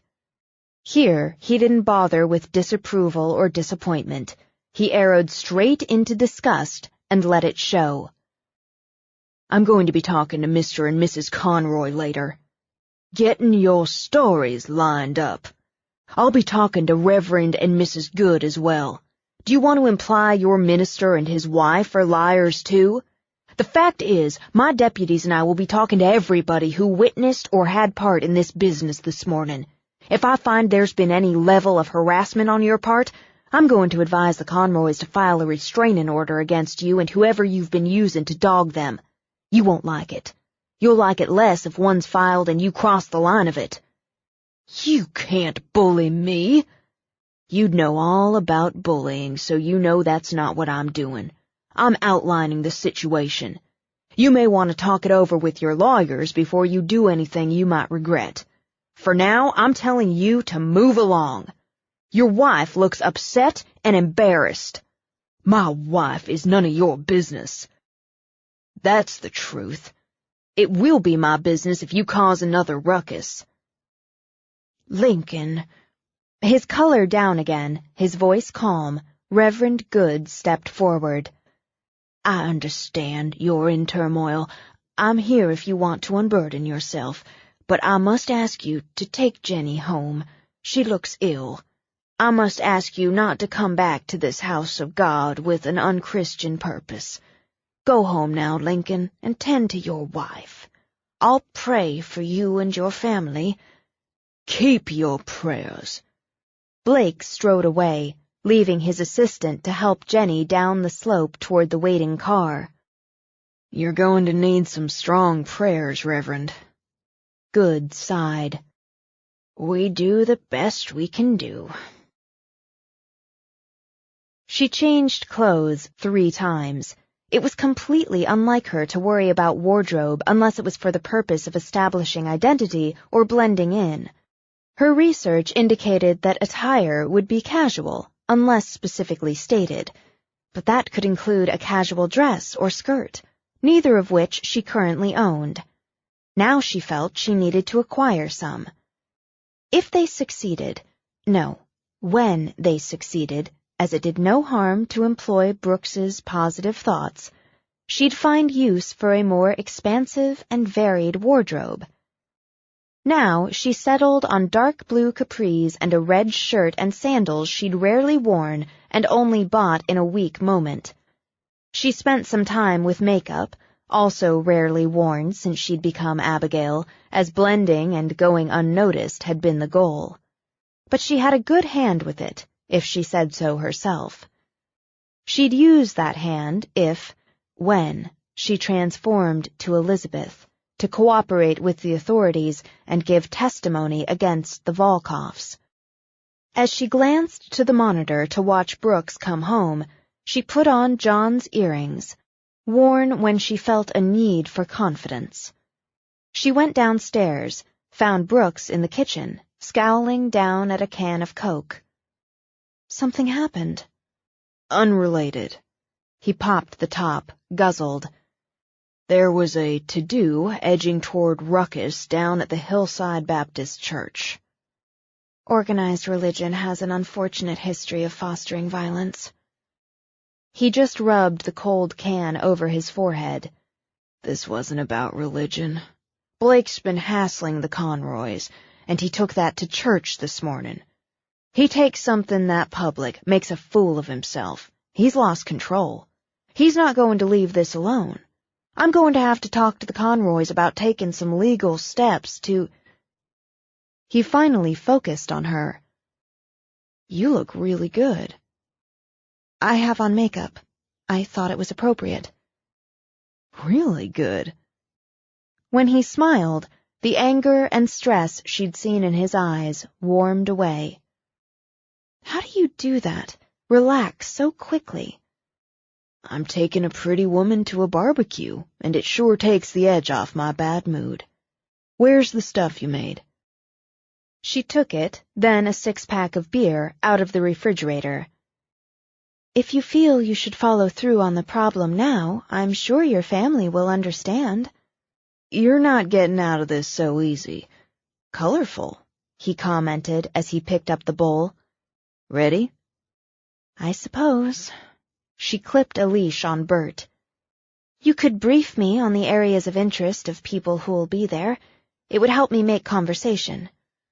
Believe me, making conversation won't be an issue. He snagged the beer on the way out. As soon as we announce we're getting married, every woman there's going to be all over you about wedding plans. We don't have any. Take my word on it, honey. You will before the day's over. She considered that while she rode with the bowl on her lap and her dog sniffing at every inch of the back of the cruiser. They may not be pleased. With what? You and me? He flicked her a quick glance. They'll be pleased. I don't think they would, if they knew the full extent of the situation. I wish I could tell them to prove you wrong, but it's better if we don't. You seem so calm. I've learned to be calm when something has to change, but this is different. It's hard to be calm, to wait for Captain Anson to call, to wonder what the authorities will say and do, to think about testifying, about being so close with the program. Whatever happens, we're together. That keeps me calm. She couldn't claim to be. Her stomach jumped, her heart kicked, and with each passing mile she had to fight to keep her nerves concealed. She tried to think of it as going into a new community, stepping out for the first time with fresh identification. Nerves plagued her each time, but she knew how to conceal them, how to blend so anyone who noticed her saw exactly what she wanted them to see. It had worked for a dozen years. It had worked until Brooks. He'd seen something else, something more, but she thought of that now as a blessing. If he hadn't, she wouldn't have this chance at a genuine life. And the genuine life she might have would include backyard barbecues. When he parked, she thought she had herself fully under control. "Relax," he told her. "Do I look tense?" "No, but you are. I'll take that. You get Bert." He tucked the bowl under his arm, hefted the six-pack, and with her hand steady on the leash, they walked toward the house, toward the music and voices, toward the scent of grilling meat. She recognized 3 of the women, Brooks's mother and his 2 sisters, but not the other women, the men, the children. The thought of being thrust into the midst of so many strangers dried her throat and thickened her heartbeat. Before she could get her bearings, Sonny set down a platter and hurried over. "There you are."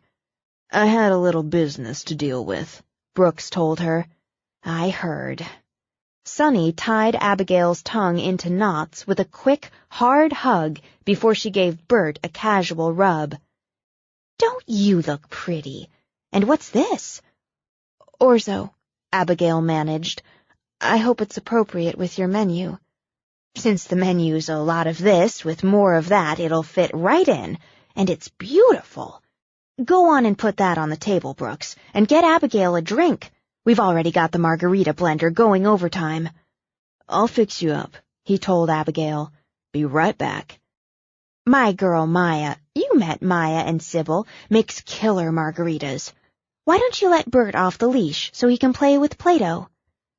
Abigail crouched down as the dogs sniffed and wagged at each other. "Ils sont amis. Amis, Bert. C'est tout." "He's all right with kids running around?" Sonny qualified. "Yes, he's very gentle, very patient. He wouldn't attack unless I gave him the command. Or I was being assaulted." "We'll be sure nobody assaults you. Come on and meet Mick and Hilly Conroy. They're old friends, and that's their son, Russ, Brooks's best pal, with his wife Celine and their toddler, Cece. They've had a spot of trouble," Sonny continued as she walked. "I'm hoping to cheer them up." "It's an unfortunate situation. Brooks is very concerned." "We all are." "Here's Abigail," Sonny announced when they joined the group. "About time." The younger woman had smooth olive skin that set off the bright green eyes she used to assess Abigail. "I was beginning to think Brooks made you up." "No, he didn't." "I did," Abigail thought.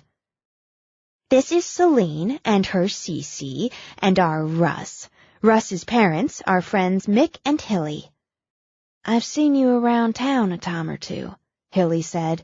"It's nice to meet you finally." "Thank you. I'm very sorry about your hotel. It's a beautiful building." "It's good of you to say." Hilly tipped her head to her husband's arm, as if seeking comfort. "We'll have it all back and better than ever. Right, Mick?" "Count on it. I heard the Blake boy gave you some trouble, too." He wanted to give Brooks trouble, but he didn't succeed. He appears to be a very angry, very stupid person with violent tendencies. He should pay the consequences. "We can all drink to that," Maya said as she strode over with a margarita in each hand. "Daddy snagged Brooks a minute, so I'm delivering your drink." "Oh, thank you. It looks frothy." She tried a sip, discovered the tequila ran strong and smooth through the froth. "It's very good." "Packs a nice kick, doesn't it?" As she spoke, Sonny put an arm around Abigail's shoulders. "You were right about Bert." Following the direction, Abigail looked to see Bert sitting cooperatively while the puppy danced around him, a long-legged girl hugged his neck, and a tow-headed boy stroked his back. "He's very well behaved," Abigail assured her, "and I think he's enjoying the attention." "He's big as a horse," Celine commented. Abigail started to disagree. After all, the average horse would be considerably bigger, then had to remind herself not to be so literal. "His size should intimidate intruders." "Scare the crap out of them," Russ commented. Now that we've got a second coming along, I'm talking Celine into a lab. Poodle. Girly dog. We're girls. She gave her daughter a kiss on the cheek. You're outnumbered. This one might even things up. He tapped her belly with his finger. A guy needs a dog, not a little French toy. Poodles are smart. They are a highly intelligent breed, Abigail agreed. Only the border collie is thought to be more intelligent. They're agile and, if properly trained, very skilled and obedient. See? A lab's a dog. They're smart, Russ added, appealing to Abigail. Yes, of course. They're the most popular breed in this country, and in Great Britain. They make excellent assistance dogs. They're loyal, and most have a well-developed play drive. They're excellent with young children. Young children. He snagged Cece, made the girl laugh as he tossed her in the air. We've got one of those, getting another. Poodles are good with kids. When Celine turned to Abigail, Sonny laughed. Now you've done it. These two will tag you as referee in this battle. I'm going to save you, show you the gardens. Food's going to be ready in a few minutes. Maybe they should consider a labradoodle, Abigail murmured as Sonny steered her away. It wasn't so difficult, she realized. For about 20 minutes she walked and talked the gardens, talked with Brooks's family and friends, answered excited questions regarding Bert from wide-eyed children. By the time everyone crowded around picnic tables, she felt more at ease, and relaxed further when, with the food now the focus, the attention shifted away from her. A backyard barbecue had its points, she thought. A casual setting for socialization, a variety of food prepared by a variety of hands. It was a kind of ritual, she realized, and somewhat tribal, with adults helping to serve or feed or tend to the children, their own and those belonging to others, with the dogs nearby and, despite her wince of disapproval, enjoying the food scraps tossed their way. And she liked the margaritas with their frothy kick. Having a good time? Brooks asked her. I am. You were right. Hold that thought. He leaned in to kiss her, then picked up his beer. I think you'll all be interested, he began, without raising his voice over the conversations crisscrossing the table. Abigail and I are getting married. And those conversations, every one, stopped cold. What did you say? Maya demanded. It's what she said that matters. He took Abigail's hand. And she said yes. Oh my God, Brooks! Maya's face went brilliant with her smile. She grabbed her husband's hand, squeezed it, then leaped up to rush around the table and hug Brooks from behind. Oh my God! Then it seemed everyone spoke at once, to Brooks, to her, to each other. She didn't know who to answer or what to say. Her heartbeat thickened again as, beside her, Brooks looked at his mother, and she at him. Ma, he said.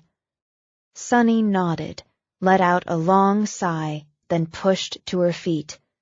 He rose as she did, as she reached out, folded him into her. My baby, she murmured, then closed her eyes. When she opened them again, she looked directly at Abigail, held out a hand.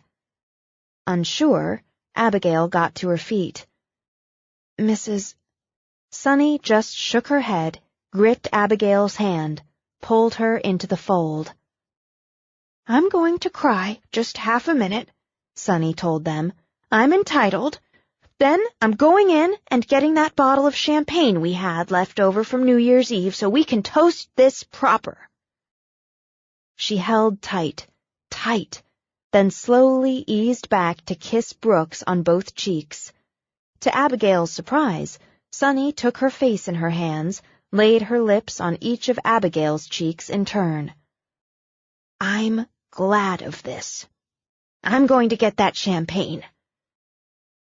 She needs a minute. Lawrence stood, walked to his son. She's happy. but she needs a minute. He embraced his son, then turned to embrace Abigail. Welcome to the family. He laughed, then squeezed, lifting her to her toes. Everyone talked at once again, and Abigail found herself whirled between hugs, stumbling over the answers to questions about when, where, what about her dress? She heard the pop of the champagne cork over the questions, the laughter, the congratulations. She let herself lean against Brooks, looked up, met his eyes. Family, she thought. She could have family, and understood, now that she could touch it, that she'd do anything, everything, to keep it. Chapter 28. Wedding plans. Abigail saw them as a small, shiny snowball rolled down a mountain. It grew, and grew, and grew, gathering weight, speed, mass, until it produced an immense, messy, thunderous avalanche. In the sun-struck afternoon in the Gleasons' backyard, that avalanche roared over her. "So, are you thinking next spring?" Maya asked her. "Spring? No." Under the picnic table, Brooks patted Abigail's thigh. "I'm not waiting that long."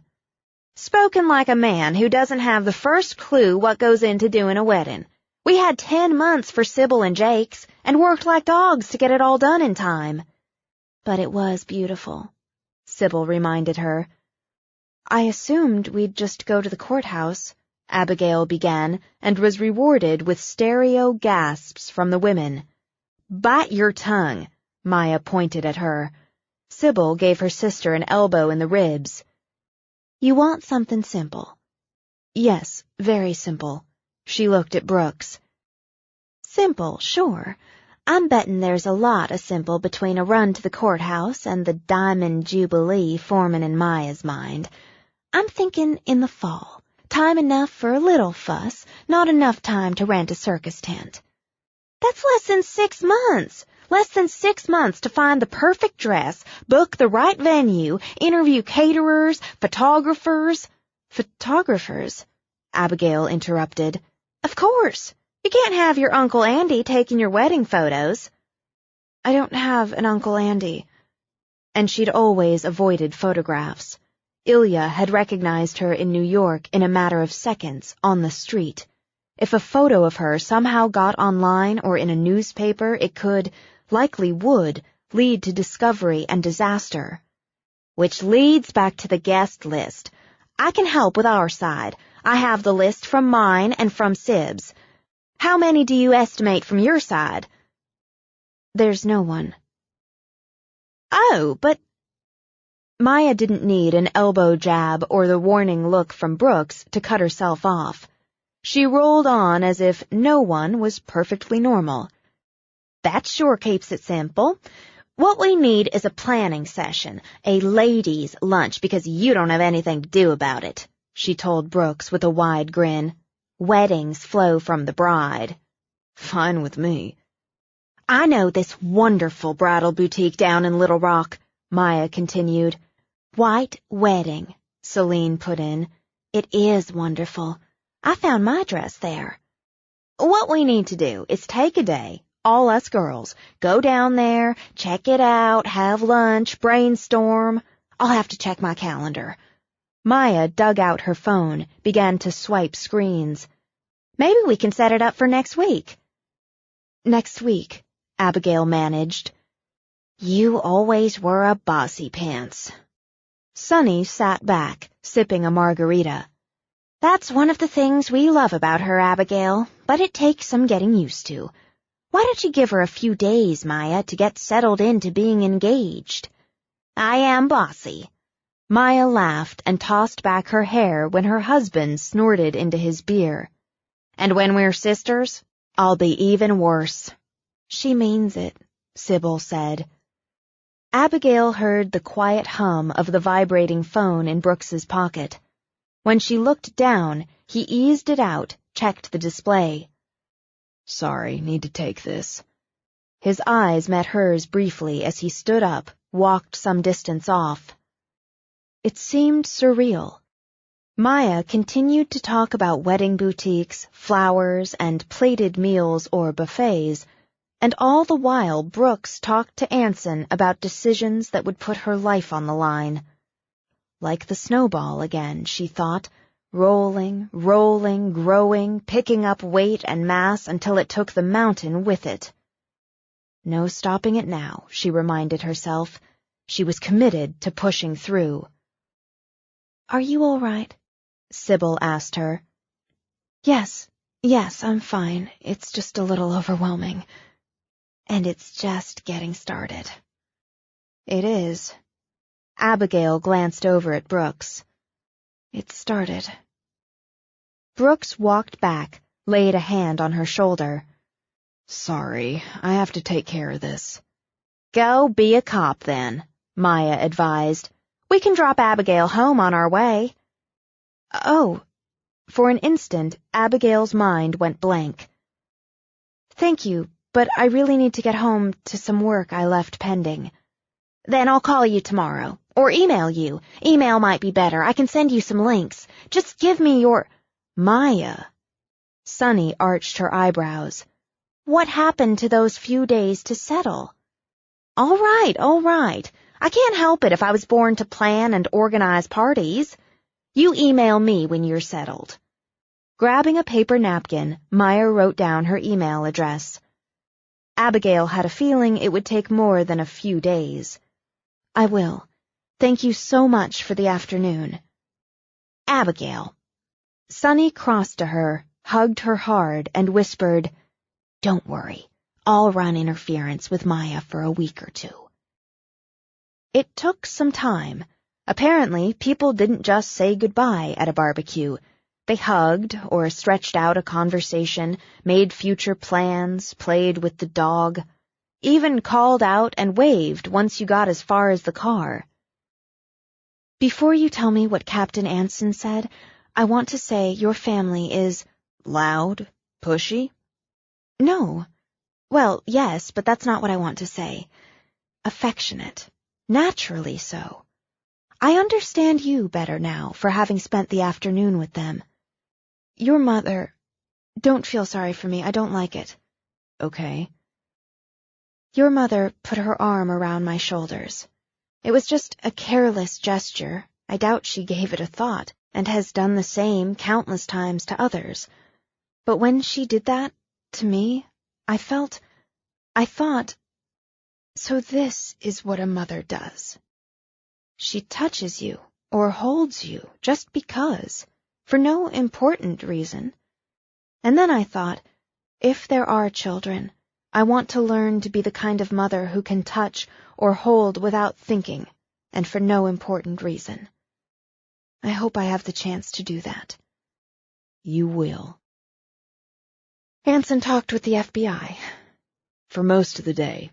His take is, initially at least, they'd hoped to do an end run around him, get to you, but he stuck with the out-of-left-field contact. They were careful what they passed on to him, but he's dead sure they'll be doing some surveillance on Cosgrove and Keegan. "Does he think they believed my story?" "You'd laid it out, step by step, right down to what John said to you. And now you've been this very valuable source over the last couple years. Why would you lie about Cosgrove and Keegan?" "It wouldn't be logical." "No, it wouldn't. They want to talk to you in person. They want you to come in. They promise you protection." "They want to question me, to make certain I wasn't complicit in John's and Terry's deaths. If and when they're sure of that, they'll want me to agree to testify against Korotki." "Yeah, and they're going to want more. You've got an inside track on the Volkoffs, access to data that can, likely would, put a lot of the organization in prison, fracture the rest. As long as the data comes from an anonymous source, the authorities can use it. Once it's known the data's been obtained by illegal means, they won't be able to." "No, they wouldn't. They may be able to find a little wiggle room." She'd considered this, all of this. "I won't give them the process. even if they grant me immunity for the hacking. I need the process to take down the network. They can't do what I hope to do, not technically nor legally. I'll be exposed again unless I can break their network and siphon off their funds. Siphon off? You have that kind of access to their money? I can have, to a great deal of it. I've been considering where to funnel it once I'm ready to transfer funds from various accounts. I thought substantial anonymous donations to charities that feel most appropriate. He glanced away from the road, gave her a long look. You're going to clean them out? Yes. I thought you understood. If they have what's approximately 150 million in accounts to draw from, they can easily rebuild. And then there's the real estate. But I have some ideas on how to dispose of that. Dispose? Tax difficulties, a transfer of deeds, some property the authorities can and will simply confiscate, as they've been used for illegal purposes. But others are rather cleverly masked. They won't be when I'm finished. It's not enough to testify, Brooks, she said when he pulled up at her cabin. Not enough to put Korotky, potentially Ilya, even Sergei in prison.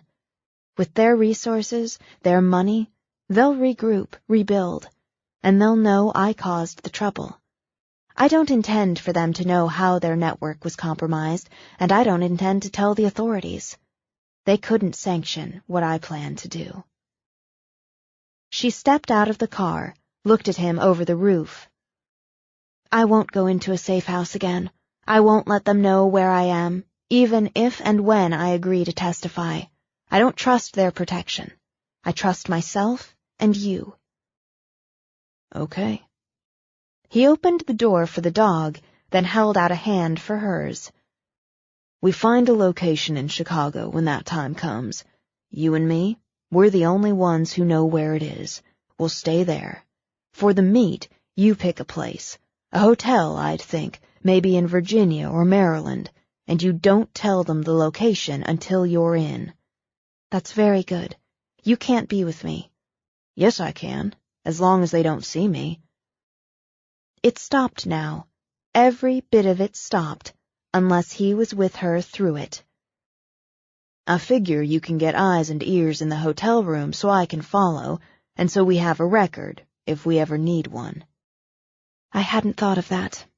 I should have, as that would be best. You think, I think. That's how it's done. She turned to him, let herself move into him. It has to happen fast when it starts. Everything will have to happen quickly and in proper order. She wouldn't take him from his family if things went wrong. She'd learned that, too, at a backyard barbecue. I need to finish the program. This is only partially done without it. You work on that, and I'll start some research myself. I'll find us a location for the meet. Virginia, she said. Fairfax County. It's far enough from D.C. and less than an hour from a small regional airport in Maryland. I'll charter a plane. Charter? No shit. Perhaps you forgot you have a rich girlfriend. He laughed. I don't know how that slipped my mind. If they want to back up the meeting, have me followed, we'd be able to lose them on those roads, and they'd most likely look at Dulles Airport or Reagan National. That's a plan. He kissed her. Go play with worms. He stayed out of her way, for the most part. But Jesus, after a couple hours on the computer, a man wanted a beer on a Sunday evening. And some chips, which he'd had to sneak in as she didn't have a single item of junk food in the place. When he walked into the kitchen, she sat, hands in her lap, staring at her screen. He eased open the fridge, took out a beer, glanced her way, eased open the cabinet where he'd stashed the chips. Sour cream and onion. And she turned. I'll be out of your way in a second. I did it. He studied her face, set the beer aside. You finished the program? Yes, it works. Theoretically. I've tested it several times. I can't actually run it into the network until it's time, so I can't be absolutely certain. But I am certain it will work." He grinned, came over, boosted her up by the elbows for a kiss. "You're a genius." "Yes." "Then why don't you look happy?" "I am. I'm numb, I think. I believed I could do it, but when I did, I realized I hadn't really believed I could do it." Because it ached a little, she pressed her fingers to her left temple. "That doesn't make sense." "Yes, it does." "Brooks, I can take down their network, corrupt every file, every program. I can shut them down, no matter what operating system or computer any individual uses. I can do it, and doing it immediately after I siphon the funds, they'll be ruined, broken." Now she pressed her hand to her heart. "And before I do that, I can give the authorities enough to shut down a string of operations, use that to prosecute other lieutenants and soldiers until the Volkov Bratva is in pieces they can never put back together." "Humpty Dumpty them." She let out a breathless laugh. "Yes, yes, I didn't really believe I could do it," she murmured. "If I had, I'd have done it before I agreed to testify." He kept his face blank. "Do you want to step away from that?" "You'd let me." As he often did with her, she framed his face in her hands. "I love you so much. You'd let me step away, even though it's against your code. But no, I won't. I can't. It's part of the whole, part of who I want to be, part of who you expect me to be." "I only expect you to be who you are." "I expect more now. I expect more of Elizabeth. I expect more of Abigail. And I want you to expect more of me now. My testimony, my data, the hacking, the supervirus, it's all one. When it's finished, Elizabeth can go with a clear conscience." She closed her eyes, then opened them, smiled into his. "And Abigail can marry you with one. I want to marry you so much. I might even want to go to a wedding boutique."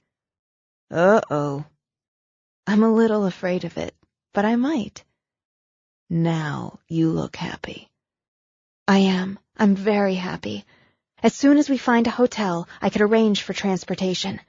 We could have your captain set up the meeting. We could start the next stage." "I've got the hotel, in Tyson's Corner, Virginia. Middle range, right off the highway." "I'd like to see the hotel's website and a map of the area." "Figured you would. I've got them bookmarked on my laptop." "We could book the rooms, arrange the meeting for tomorrow or the day after. It's less time for the authorities to try to find me." "Day after. I need to rework the schedule so I'm covered." "That's better. I have to make arrangements for Bert." "My mother will take him." "Oh, but—" She hesitated, looked down at the dog. "I thought a licensed kennel with professionals." "You're going to put him in jail?" "A kennel isn't a jail." Now she had two sets of hazel eyes staring at her. "He did enjoy being over there this afternoon, but it seems like a lot to ask of your parents." "They'll love it.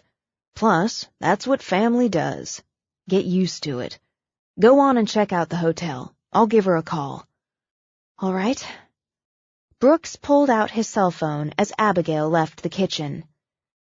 "You owe me," he said to Bert. Everything in place, Abigail told herself. She stood in her safe room, carefully selecting what she'd need to take this next step. She booked the hotel rooms under 2 different names, at 2 different times, from 2 different computers. Brooks would check in as Lucas Bowman, the name of his first Little League coach. She'd create his ID the next day. Hers, which she'd give Anson to pass to the feds once she and Brooks were checked in, set up, would be Catherine Kingston, an ID she already had in her supply. She considered her collection of wigs, her supply of hair color. "Going as a redhead?" Brooks commented when she lifted a short, straight bob in golden red. My natural color tends toward auburn. I don't have a wig that matches my natural color. Hold on. Head angled, he studied her. You're a redhead? Brown's more accurate, but with reddish tones. Just want to mention, I've seen the other area on you, and it's not brown with reddish tones. It would be, but I'm thorough when I change appearance. Interesting. Really interesting. Maybe you should have aimed for the CIA. It didn't capture my interest. I think they'll expect me to alter my appearance somewhat for the meeting. This should be just enough, along with some slight changes with makeup and some padding, larger breasts. You can hardly ever go wrong with larger breasts. I believe my natural breasts are more than adequate. Let's see. He cupped them, considered. More than? Obsession with breast size is as foolish as obsession with penis size. I believe my natural penis is more than adequate. She laughed, turned toward the mirror. I guess you're not going to check to make sure. Perhaps later. She put the wig on with such quick, skillful moves he knew she'd worn one often. It's a change. He preferred her longer hair, he thought, and the less studied style. Yes, I can work with this. I'll need to buy one closer to my natural color, a longer length I can style in several ways. I'll want to look like the photos they'd have of Elizabeth, even though they're dated. I can use contacts, change my eye color, just the tone of it, subtly. Fuller hips, larger breasts, a few shades deeper in skin tone with some self-tanner. Yes, I can work with this, she repeated. She took the wig off, replaced it on its stand. Operatives in the CIA have to lie and deceive. It's necessary, I imagine, for the tasks they perform. I've done a lot of lying and deceiving for the past 12 years. I'd like to have a life where lying and deception aren't part of my everyday. I can't put all the lies away, but... She turned to him. I'll have one person who knows the truth, who knows everything, whom I'll never lie to. That's a gift. You're a gift. I've got one person who believes in me enough to tell me the truth, to trust me with everything. That's a gift, too. Then we're both very lucky. She crossed to him, took his hand. I think we should go to bed. I need to run a few tests to verify your penis is adequate. Lucky for both of us, I've always tested well. His cell phone rang at 1:45 in the morning. Brooks did a half roll to the side of the bed as he reached for it. Chief Gleason. Hey there, Brooks. It's Lindy. What's the problem, Lindy? Well, that's what I need to talk about. I got Tyball here with me. Shit. Yeah, it's some shit, but not the kind you're thinking. You're going to want to hear what Ty has to say. Brooks shoved himself up to sit. Where are you? Right now, we're in my truck about a half-mile from the Lowry place. Since your car isn't in town, I figured you're there. That's like police work, Lindy. Why don't I meet both of you at your place?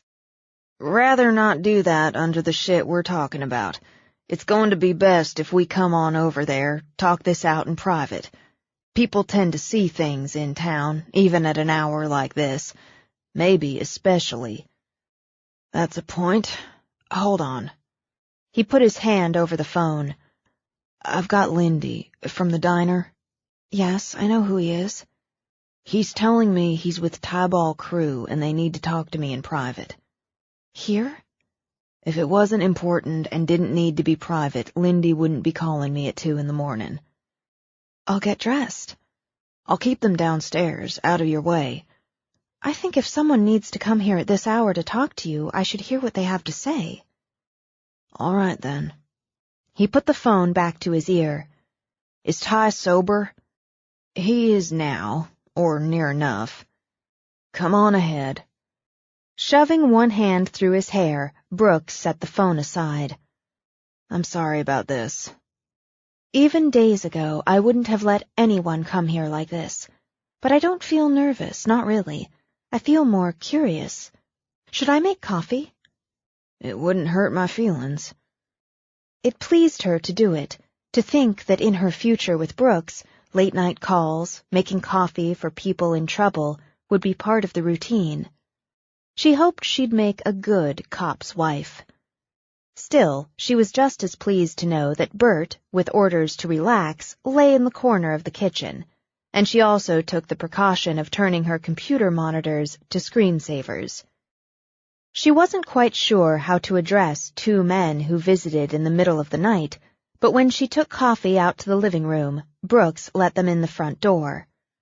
And Lindy, long gray braid dangling down the back of a faded Grateful Dead t-shirt, led the way.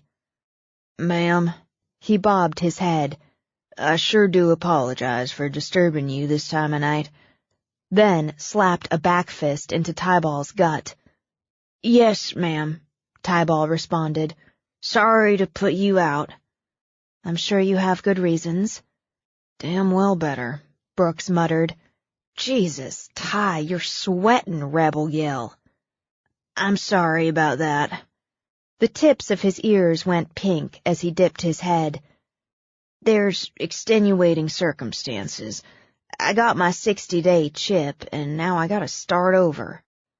Everybody takes a slide, Ty, Lindy told him. Your first day starts now. I've been going to meetings. Ty shuffled his feet and looked to Abigail like a scruffy, shame-faced bear. Lindy's my sponsor. I called him. I know how I should have called him before I took the drink, but I called him. Okay, sit down, the pair of you, Brooks ordered, and tell me what the hell you're doing here at 2 in the damn morning. The thing about it is, Brooks, I'm supposed to kill you. Ty wrung his ham-sized hands. I ain't gonna. I'm relieved to hear it. Sit the hell down. I didn't know what to do. Ty sat on the couch, hung his head. Once I started thinking past the whiskey, I still didn't know. So I called Lindy, and he got me sobered up some, talked it all through with me, and he said how we needed to come tell you. Maybe Lindy could tell you some. I don't know how to start. Drink some coffee, Ty, and I'll get it rolling for you. Seems like Lincoln Blake's wife left him. When? Brooks frowned as he picked up his own coffee. I just saw her this morning. At the church, yeah. I heard about that. Expect most everybody has by now. That's what did it, to my way of thinking. What I hear is after they got home, she just packed up a couple suitcases and walked out. Ms. Harris's granddaughter Carly was out and about, saw her putting the suitcases in the car, and asked if she was going on a trip. Miss Blake says, just as calm as you please, how she's leaving her husband and never coming back. Just got into the car and drove off. Seems like he holed up in his study the rest of the day. That can't have set well, Brooks commented. Blake's pride already took a hard hit this morning. Earned it, didn't he? Anyways, Bertie Spitzer does some for them, and isn't one for gossip. Be why she's hung on to the job, you ask me. She told me herself. I guess this was too juicy a grape not to squeeze some. Said there was some hollerin', but there's some hollerin' per usual in that house, from him anyhow. Then the missus left, and he shut himself up. Bertie knocked on the door sometime later to see if he wanted his supper, and he yelled out for her to get the hell out of his house and not come back. Blake fired Bertie? Surprised, Brooks raised his eyebrows. She's worked in that house for 20 years. 24, she says, come August. Guess that's another reason she carried the tail to the diner. She doesn't know if she's got a job or not. Doesn't know as she wants it, should he expect her back even so. Now he's alone, Abigail said quietly. I'm sorry, I shouldn't interrupt. That's all right, and you got the truth of it. He's alone in that big house with his son in a cell and his wife gone. Speculatin', I'd say he sat and brooded some on that, and came to the conclusion the reason for his situation rested right here on Brooks. That's an inaccurate conclusion based on faulty criteria, she began. Mr. Blake's conclusion, I mean, not yours. Yes, ma'am. Lindy grinned. That's a pretty way of saying he's full of shit, if you don't mind plain speaking. No, I don't. Yes, he's full of shit.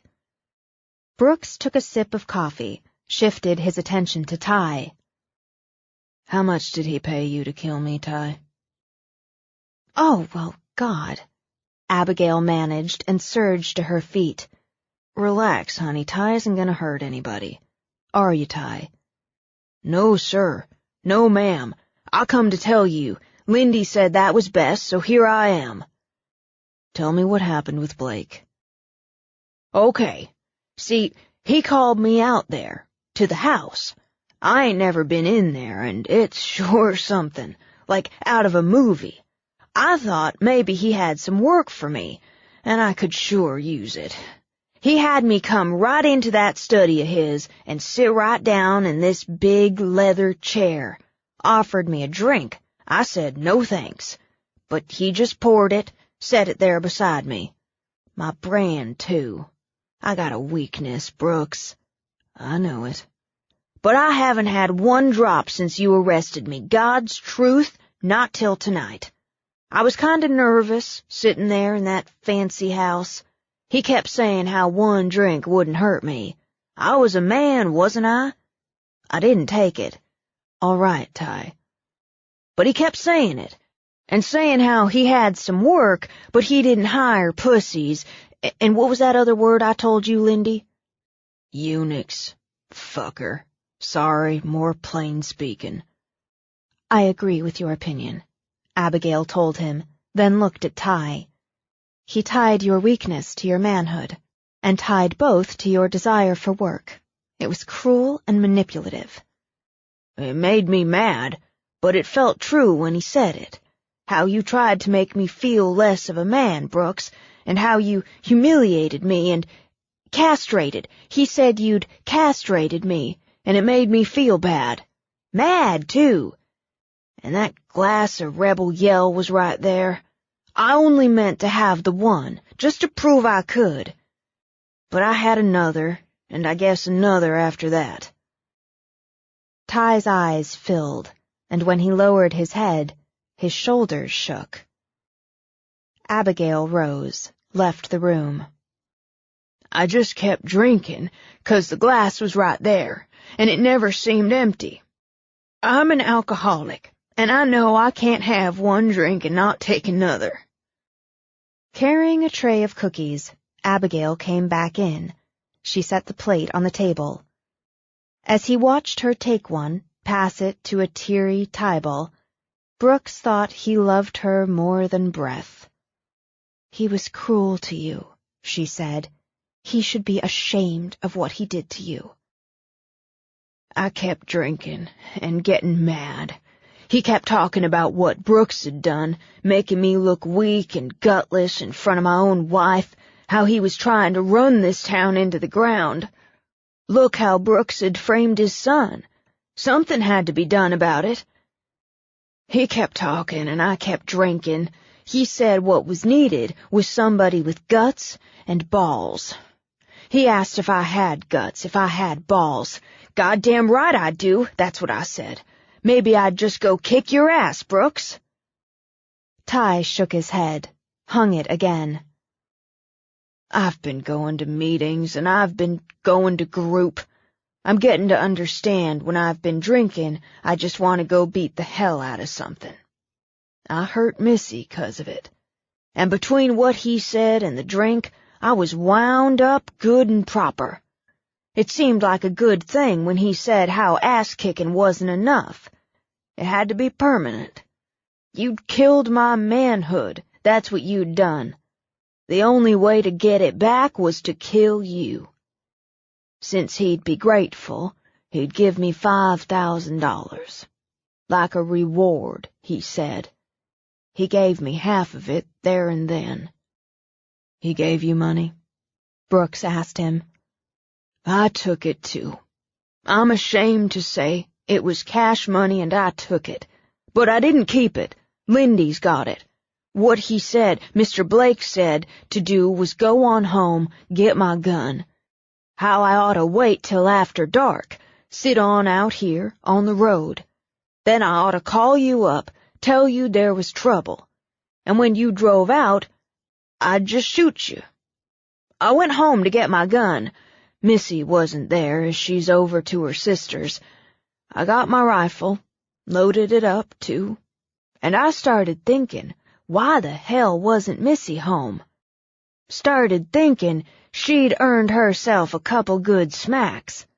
I don't know how to explain, but I heard myself thinking those things, and it made me sick. It made me scared. I called Lindy, and he came over. You did the right thing, Ty. No, I didn't. I took the drink. I took the money. And you called Lindy. You have an illness, Mr. Crew, Abigail said. He exploited your illness, used it against you. Lindy said the same, thank you, ma'am. I'm ashamed to tell Missy. She's still some pissed at you, Brooks, but she's glad I'm not drinking. Things are better with us, and she knows it. She'll be more pissed if you put me in jail. Lindy said you wouldn't. Lindy's right. I'm going to need the money, Lindy. It's locked up in my truck. And I'm going to need you to come in, make an official statement, Ty. Missy's gonna be pissed. I think she might be a little pissed about the drinking, but when she hears it all, start to finish, I think she's going to be proud of you. You think so? I do. I'm proud of you. I'm glad you didn't try to kill me. So am I. What are you going to do, Brooks? I'm going to put all this together, all right and tight. Then I'm going to go arrest Blake for solicitation of murder for hire of a police officer. Chapter 29. The next step, Abigail thought, when she got home from taking Bert to Sunny. It felt strange and a little sad, she realized, to walk into the house without Bert. It's just for a short time, she reminded herself, a quick trip that changed everything. When Brooks came home, they'd drive to the airport, take the private plane to Virginia, check into their 2 rooms. She'd have plenty of time to set up the cameras and video feed. Plenty of time to obsess, worry, overthink if she let herself. So she wouldn't. She focused on the task at hand and began to transform herself into Catherine Kingston. When Brooks arrived, he called out, "Where's my woman?" and made her smile. She was someone's woman. "I'm upstairs. Is everything all right?" As it can be. Blake's got his lawyers scrambling, and I expect a deal's coming along. He might even slip out of this, seeing as Ty was admittedly impaired. But even so, he'll be done in this town. I don't expect... He trailed off as he got to the doorway and saw her. I repeat, where's my woman?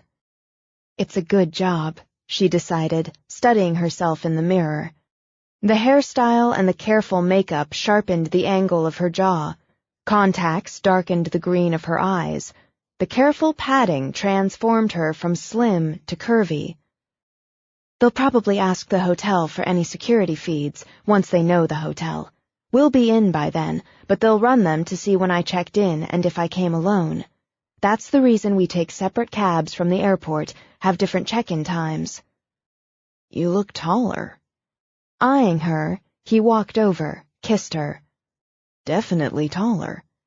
I have lifts in my shoes. Just an inch, but it adds to the illusion.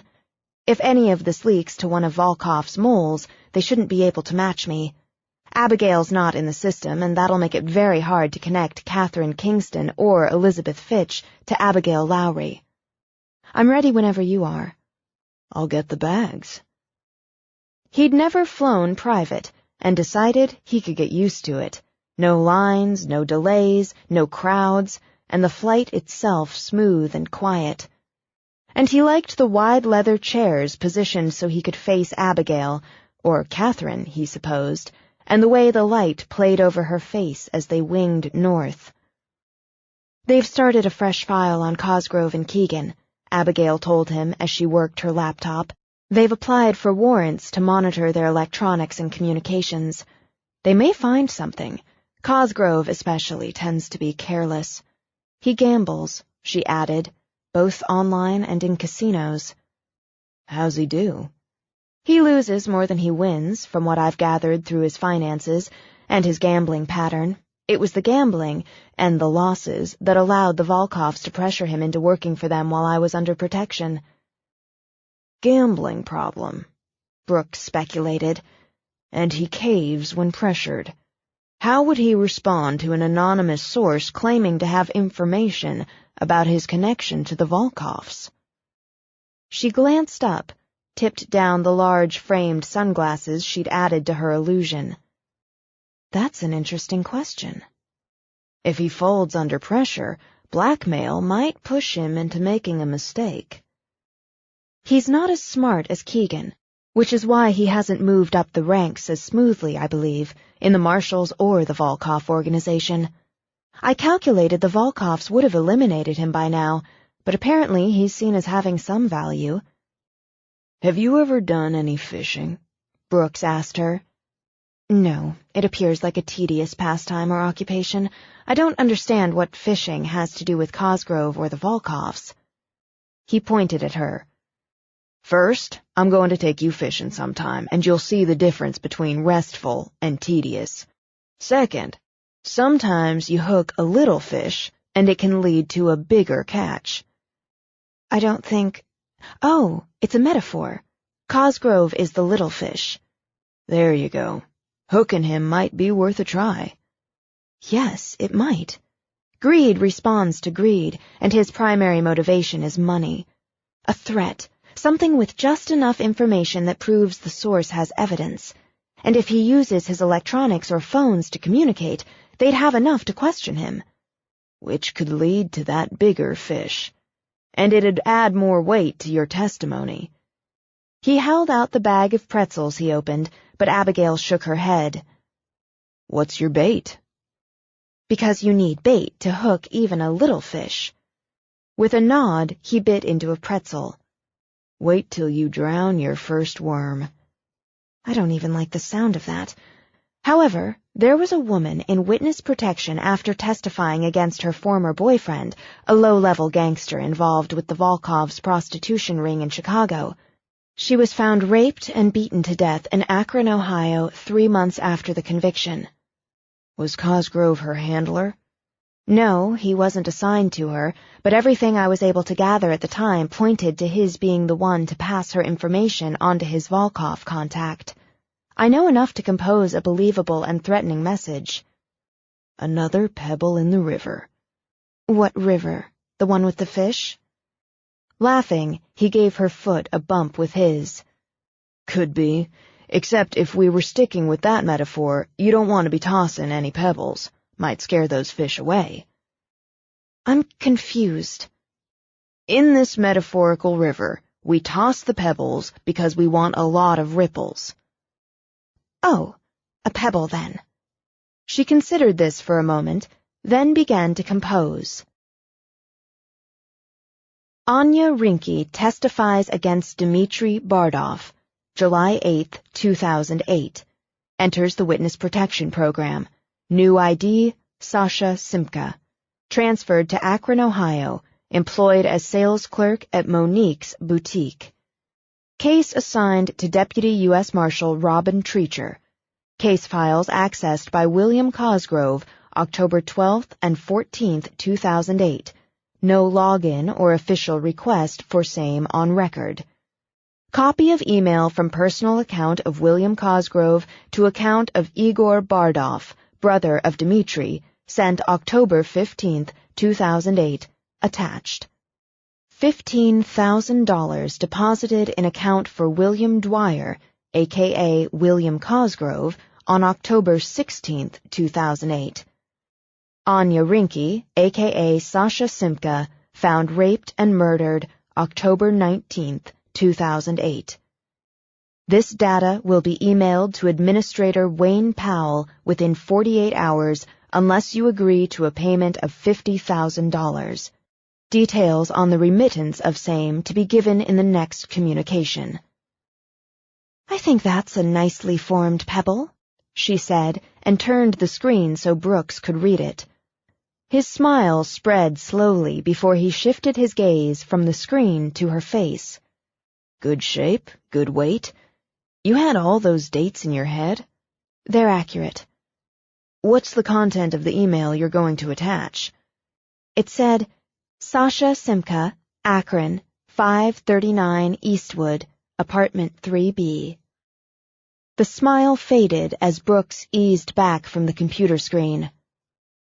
"So Cosgrove killed her for $15,000. "Yes. Not personally beating her to death doesn't make him any less responsible. I believe he'll respond to this. I believe he'll agree to pay.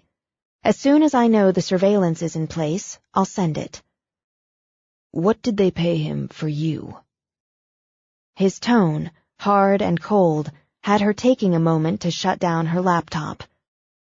He owed $50,000 in gambling debts. Ilya bought, they're called markers. He bought Cosgrove's markers, then used the debt to threaten him. "And when you weren't eliminated?" "They forgave half and required him to work off the rest. The fee, even though I lived, was considerably more than the fee for Anya Rinke. You'd have to conclude Korotky is worth more to Sergei Volkov than Dmitri Bardov." He spoke quietly now, and with absolute certainty. "They'll pay, Abigail, for what they did to you, to Anya Rinke, to all the others. I swear it to you." "I don't want you to make a vow over something you may not be able to control." His gaze never wavered from hers. "Whatever it takes, however long it takes." Because it touched her and frightened her a little, she glanced out the window. "We're starting our descent." "Nervous?" "No." She took a moment to be sure. "No, I'm not nervous about what happens next. It's surprising, really, how completely I was convinced I could never do this, and now how completely I'm convinced I can and must. And the difference is—" She took his hand, linked fingers. "This. Just this." "This," he tightened his grip, "is pretty damn important." She checked in a full 30 minutes before Brooks, so by the time he knocked on her door, she'd already positioned the cameras and mics in the sitting area of what the hotel called an executive suite. In his room, across the hall and 2 doors down, she set up the monitors, linked the equipment. In just over an hour, she'd set, interfaced, and tested the equipment. "As soon as we make contact, the feds will put men on the hotel," Brooks told her. "I know, but the sooner the better." Nothing more to do, she determined. No more precautions to take. "Let's make the call." She had to wait alone, but found it comforting to know he could watch her. So she worked while she waited, and when she had confirmation on the warrant on Cosgrove's and Keegan's electronics, programmed a time lag of 2 hours, long enough for the surveillance to be in place, to send her blackmail note. A pebble in the river, she thought, and looked directly at the camera and smiled. As she monitored activities, she knew exactly when the plane carrying Assistant Director Gregory Cabot and Special Agent Elise Garrison cleared for takeoff to Dulles International. "They're on their way now," she said clearly, "and should land at Dulles in about an hour and 40 minutes. She checked her watch, calculated. I'd estimate they'll be in the hotel by 10. They may still opt to watch and wait until morning, but I think they'll come to me tonight, as it puts control in their hands, or they'd believe it would. She rose, wished she could open the curtains, but with the right equipment, the right angle from a neighboring building, they could watch her in the room. I think I'll order a meal. It would give them an opportunity to put an agent undercover as a room service waiter so they can get a visual of me and the room. The confirmation I'm here alone might be helpful. She ordered a salad, a large bottle of water, a pot of tea. Finding it oddly intimate, she continued a one-sided dialogue with Brooks as she switched the TV on, volume low, as she assumed someone alone in a hotel might do. She checked her makeup, her wig, though she really wished she could remove both, and as an afterthought, rumpled the bed a little so it might look as if she'd stretched out with the television.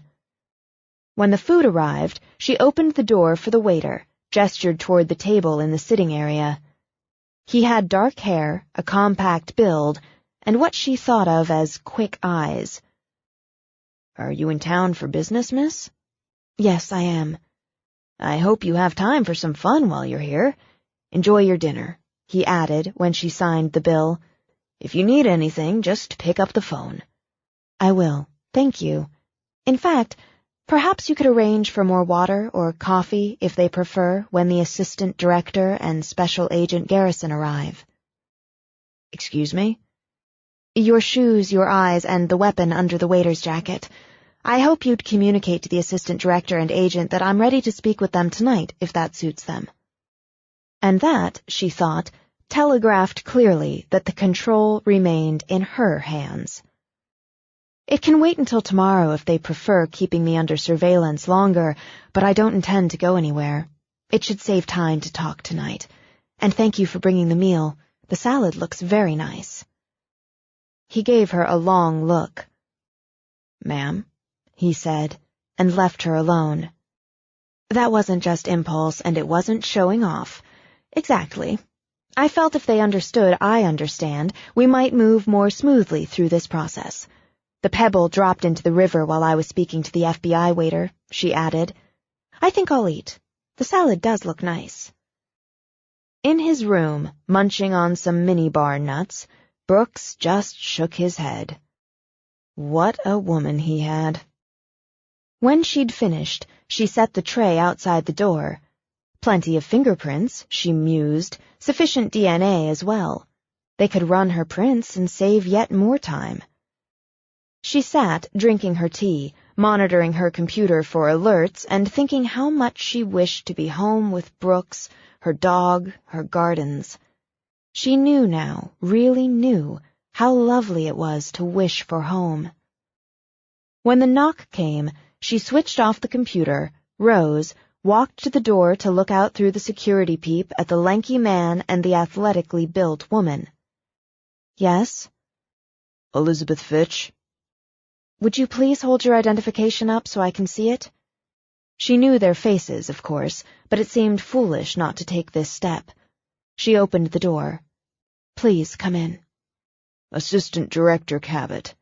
He held out a hand. "Yes, thank you for coming. And you, Special Agent Garrison. It's nice to meet you in person." "And you, Miss Fitch." "Elizabeth, please, or Liz. We should sit down. If you'd like some coffee—" "We were told you'd already offered." Cabot smiled very slightly. "It's on its way up. The agent you made is taking a lot of guff from his colleagues." "I'm sorry. I was expecting you'd send someone in if you had the opportunity, and I'm very observant." "You've managed to stay off the radar for a long time." "I wanted to stay alive." "And now?" "I want to live. I've come to understand there's a difference." Cabot nodded. "We'll want to record this meeting." "Yes, I'd prefer you did." "Set it up, Agent Garrison." "I'll get that," he said at the knock on the door. Garrison took a computer out of a case. "I'd like to ask why you chose me as your contact." "Of course. You have an exemplary record. You come from a solid family base, and while you excelled in school, you also took time for extracurricular activities, formed lasting friendships. I concluded you were well-rounded, intelligent, and had a strong sense of right and wrong. Those were important qualities for my purposes. In addition, in studying your higher education and your record at Quantico, then in Chicago, I concluded that, while ambitious, you wished to succeed and advance on your own merits. You have a healthy respect for authority and the chain of command. You may shave the rules, but you respect them as a foundation for the system and the system as a means to justice. Wow. I apologize, as some of my research on you included invasions of your privacy. I justified that by the desire to serve as a source on the Volkov organization. The ends justify the means. That's often no more than an excuse for doing the wrong thing, but in this case, at that time, I believed it was my only viable option. Would you like me to pour the coffee, Assistant Director? I've got it. Abigail held her silence a moment as she took a self-evaluation. Nerves, yes, she admitted. Her pulse beat rapidly, but without the pressure of panic. I assume you verified my identity from prints on the room service dishes. Again, Cabot nearly smiled. You assume correctly. Agent? Yes, sir, we're set. Will you state your name for the record? I'm Elizabeth Fitch. Ms. Fitch, you contacted the FBI through a liaison expressing a desire to give a statement regarding events that occurred in the summer and fall of 2000. That's correct. We have your written statement as provided, but again, for this record and in your own words, would you tell us about those events? Yes. On June 3rd, 2000, I argued with my mother. This is important, as I had never to that point argued with her. My mother is still, I imagine, a dominant personality. I was a submissive one. But on that day, I defied her wishes and her orders, and it set off the events that followed.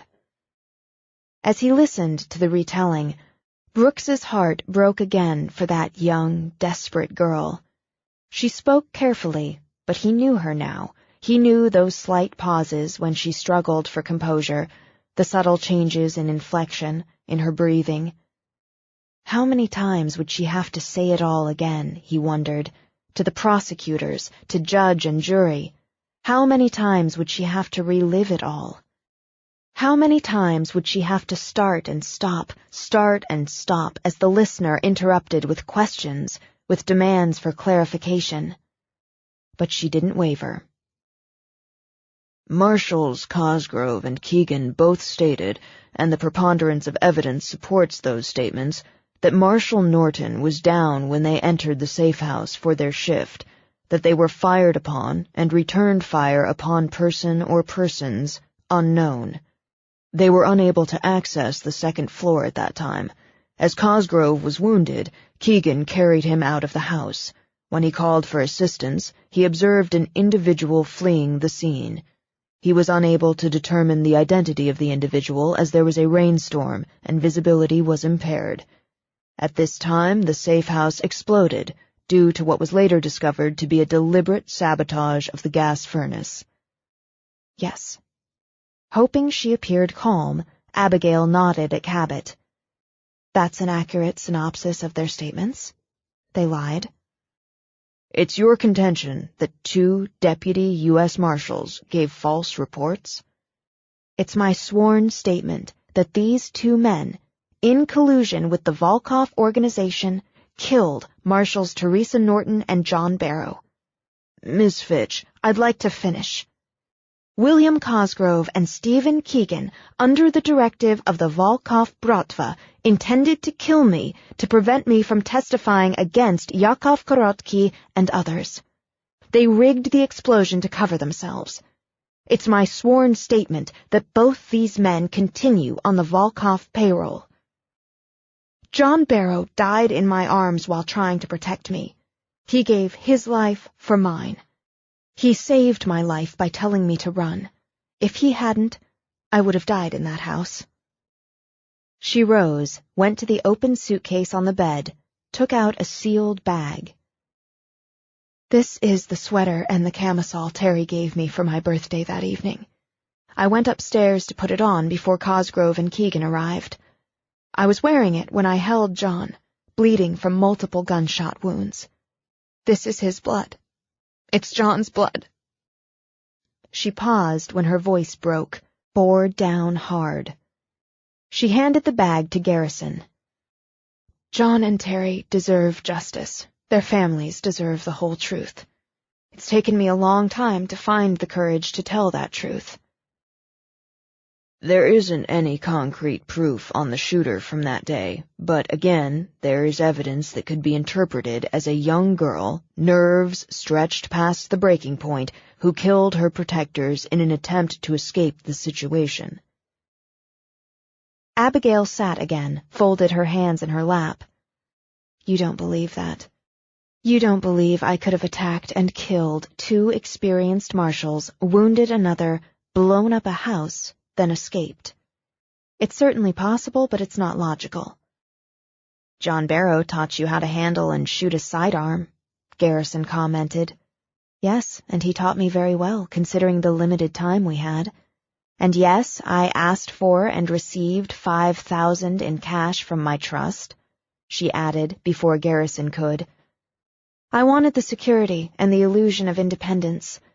I know the explosion damaged some evidence, but you would have been able to reconstruct. You would know Terry died in the kitchen and John on the 2nd floor.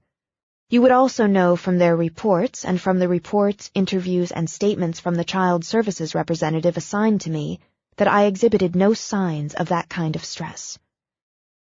She took another moment before going on. If you've studied my background at all, if you know anything about my home life before that June, you'd understand that rather than stressed, I was, in fact, more content than I'd been in my life.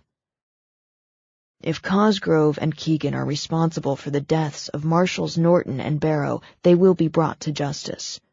Your testimony in the murders of Alexei Gordievich and Julie Masters, and in the death of Deputy U.S. Marshals Norton and Barrow, is essential to the investigations.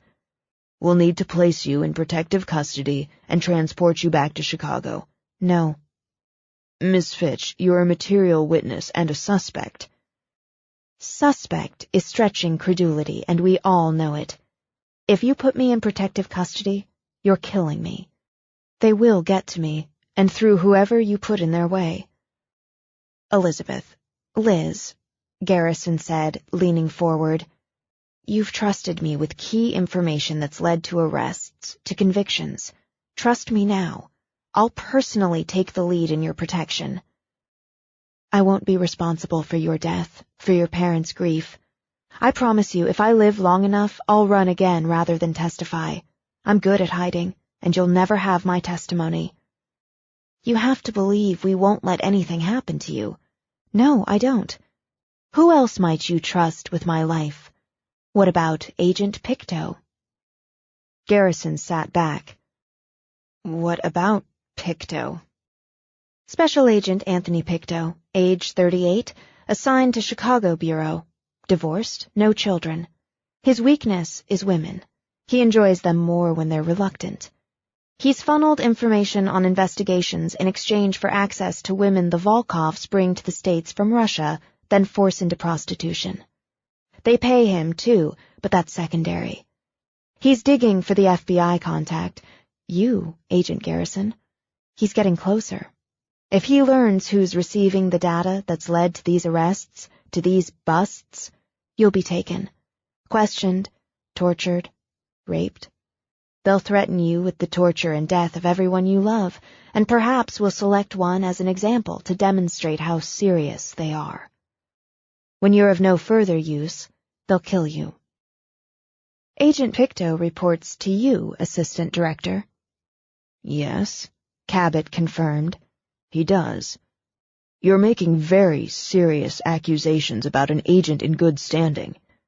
They're not accusations, they're facts, and only one of the reasons I won't put my life in your hands. I'll help you put these people away, help you break the Volkov organization, but I won't tell you where I am. If you don't know, you can't divulge the information under duress." She reached into her pocket, took out a flash drive.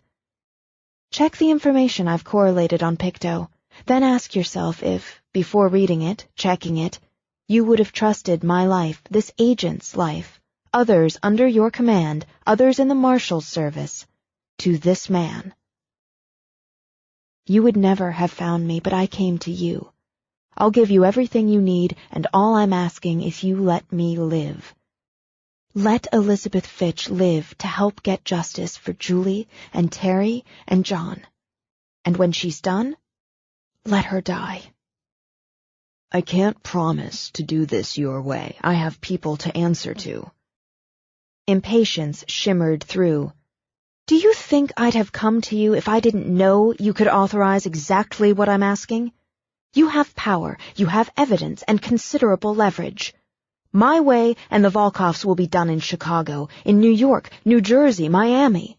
You'll weed out agents and other law enforcement and judiciary officials who have worked for them, by choice or out of fear." No longer able to sit, pretend a calm she didn't feel, Abigail surged to her feet. "I was 16, and yes, I had poor judgment. I was reckless. One night of my life I broke the rules, but I don't deserve to die for it, any more than Julie did. If you take me in against my will, this will leak to the press, and they'll talk of that young girl, of 12 years in exile, in coming forward to offer help at great risk." "Is that a threat?" "Yes, it's very much a threat. Your superiors wouldn't be pleased with the bad press, especially at a time they're working to break the Volkov Bratva, especially when trusted FBI agents like Anthony Picto are implicated. Perhaps explaining that to those you answer to will give you additional leverage." "Pause the recording, Agent Garrison." "Yes, sir." "I'm going to make a phone call." With that, he strode out of the room. Abigail sat again, folded her hands in her lap, cleared her throat. Should I order more coffee?" "No, thanks. I'm good." "You play hardball, Liz." "I'm playing for my life." "Yeah." "Picto." "You're sure?" "I wouldn't impute someone's name, reputation, and career otherwise." "Okay." He's been asking some questions. Nothing that bumped my radar, nothing out of line, but I've heard he's asked some questions about the last couple Volkov busts. And when I put those questions in this context, it bumps my radar. Hard. "I'd have trusted him," Garrison admitted. "Of course. You know, if he's ordered to bring you in, Cabot will have you locked down tight. I want you to know, if that happens, I will keep you safe. If he takes me in, I'll get away, however tight he locks me down. I'll find a way. You'll never see or hear from me again." "I believe you," Garrison murmured. "I can be very resourceful." It took 20 minutes for Cabot to come back. He sat. "I think we can work out a compromise." "Do you?" "An elite 2-man team, known only to me, to guard you in a location, again, known only by me. And when they learn, and they will, you have the information, and they take your wife or one of your children, when they send you a hand or an ear, who will you save?" Cabot's fists balled on his knees. "You think very little of our security." "I have your address. I know where your children go to school, where your wife works, where she prefers to shop. Do you think they can't access the same? Won't use any means to access it when their organization is threatened? I'll cooperate. I'll speak with the prosecutors, with your superiors. I'll testify in court. But I won't go into a safe house again, and I won't go into witness protection once it's done. That's my price, and it's very little for the value I'm offering." "And if we move on this, push forward on this, and you run again?" She reached over, picked up the bag holding the blood-stained sweater. Terry's sweater, John's blood. I've kept this for 12 years. Wherever I've gone, whoever I became, this was with me.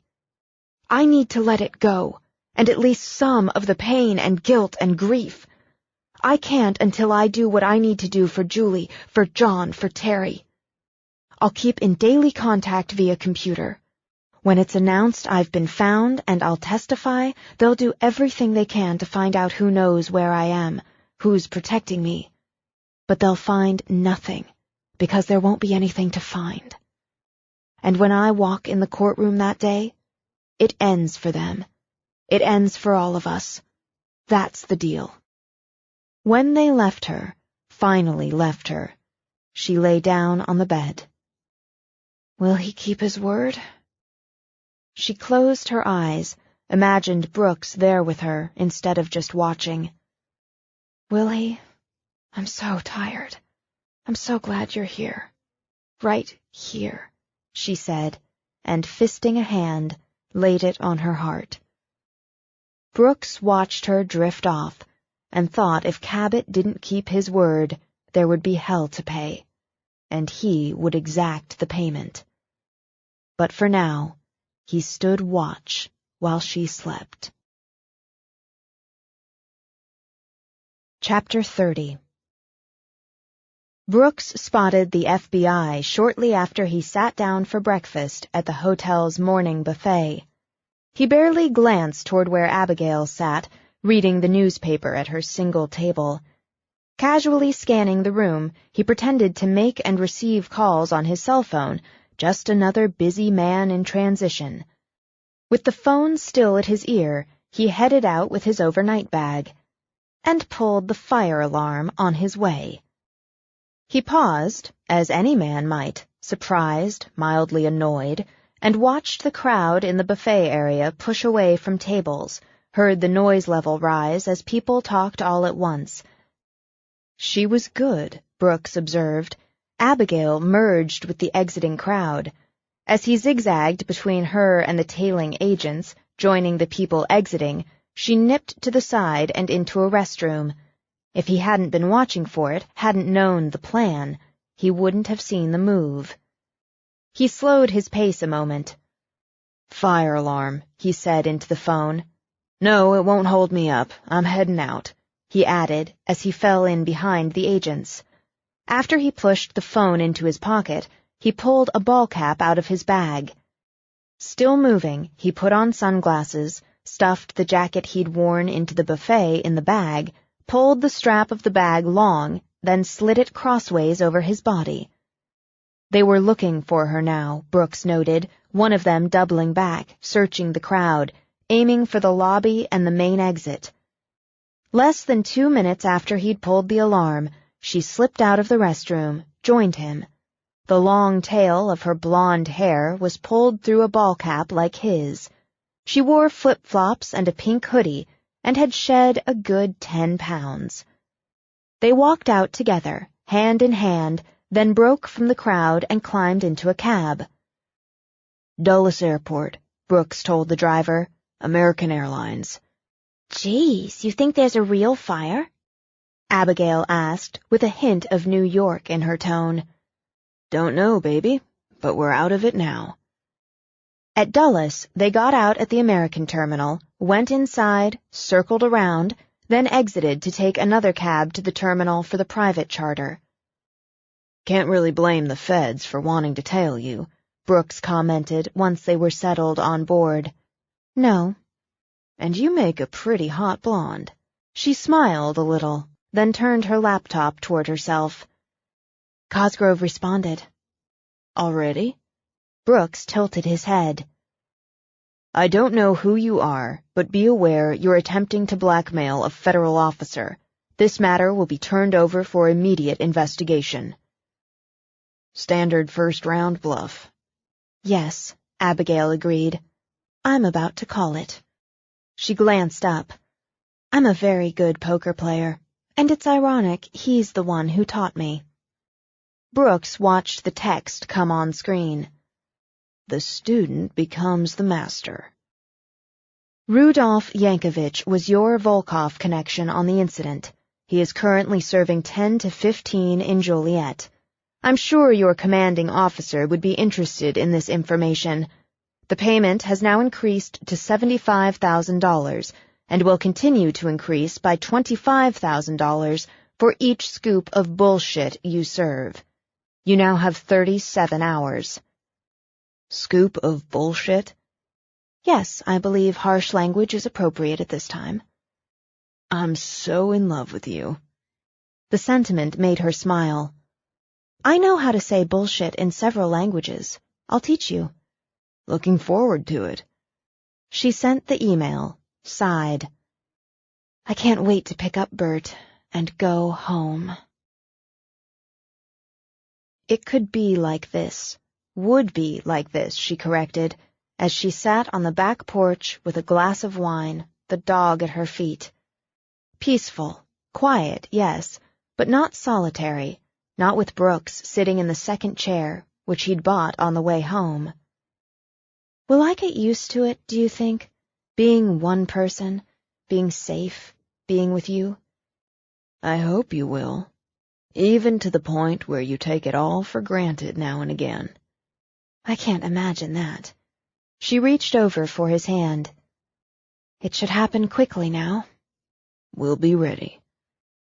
She sat for another moment, her hand in his, looking out over her thriving garden, the quiet woods.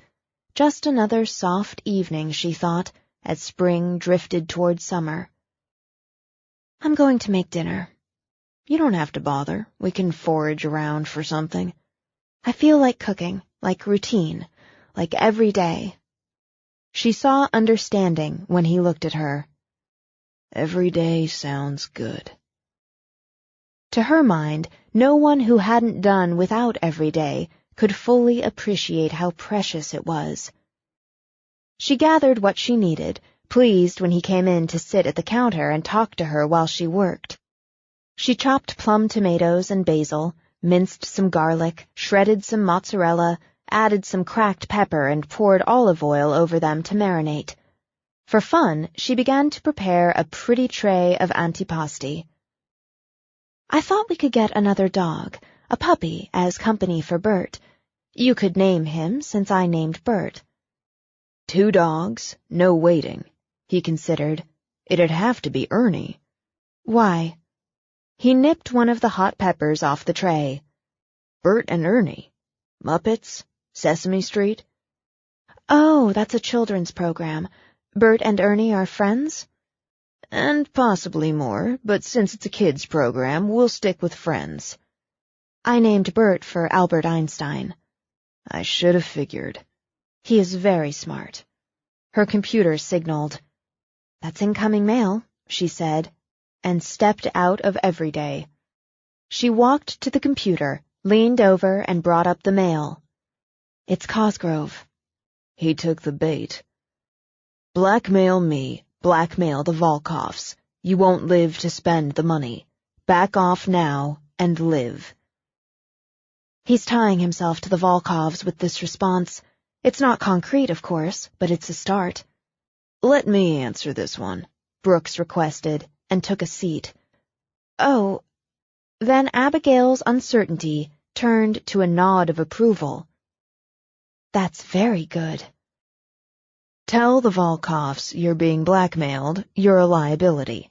They eliminate liabilities. Pay now and live. Payment is now $100,000. You have 29 hours. I'll route it.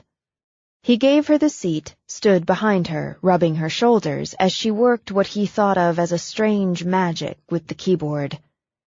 Now he could call the bluff. He could let this go past the deadline, wait it out. No, he won't. Brooks leaned down, kissed the top of her head. He's shifted from using the law as a lever to using the Volkoffs. He's sweating. His next response will demand a guarantee. How can he be sure we won't come back for more? That's irrational. Once the message was routed, she turned in the chair to look up at Brooks. It's all dishonest. It's extortion. Asking for a guarantee is not logical and would cost another $25,000. He should either agree to the payment or ignore any other communications. Side bet, $10. I'm sorry? I have $10 that says he'll come back whining for a guarantee. Her brows drew together. You want to wager on his response? That doesn't seem appropriate. He grinned at her. Afraid to put your money where your mouth is? That's a ridiculous expression, and no, I'm not. $10. He drew her to her feet, into his arms, swayed into a dance. What are you doing? Making sure we'll make a nice picture dancing at our wedding. I'm a very good dancer. Yes, you are. She laid her head on his shoulder, closed her eyes. It should feel strange dancing with no music, making wagers while we're orchestrating something so important. Does it? No, it really doesn't. She opened her eyes in surprise when her computer signaled another incoming email. So quick. He's on the edge. Squeeze play. I don't understand what that means. Baseball. I'll explain later. Let's see what he has to say. How do I know you're not going to come back for more later? Let's work out a deal. That's a very foolish response, Abigail complained. It cost you $10. Keep it short. Say, you don't, no deals. You're up to $125,000 clock ticking down. She studied him a moment, that slightly crooked nose, the hazel eyes, a wash of green over amber now, the shaggy black hair in need of a trim. I think you're very good at extortion. Thanks, honey. I'll put the pasta on while he considers. That's what he's doing now, considering? Sweatin', pouring a drink, trying to figure out who's screwing with him. Oh, yeah, Brooks thought. He could picture it. He's probably thinking about running. Not enough time to make running plans, so he'll pay and start making them. At the counter, he popped an olive from the tray into his mouth, then topped off her wine, and when her back was turned, tossed a slice of pepperoni to Bert. By the time she'd boiled the pasta, drained it, the signal came through. One-time payment. Come after more, I'll take my chances with the Volkoffs. Spend it fast, because I'm coming after you. Big talk. You understand him very well, Abigail noted. Part of the job. You have to understand bad guys to catch bad guys. Where were you figuring to have him wire the money?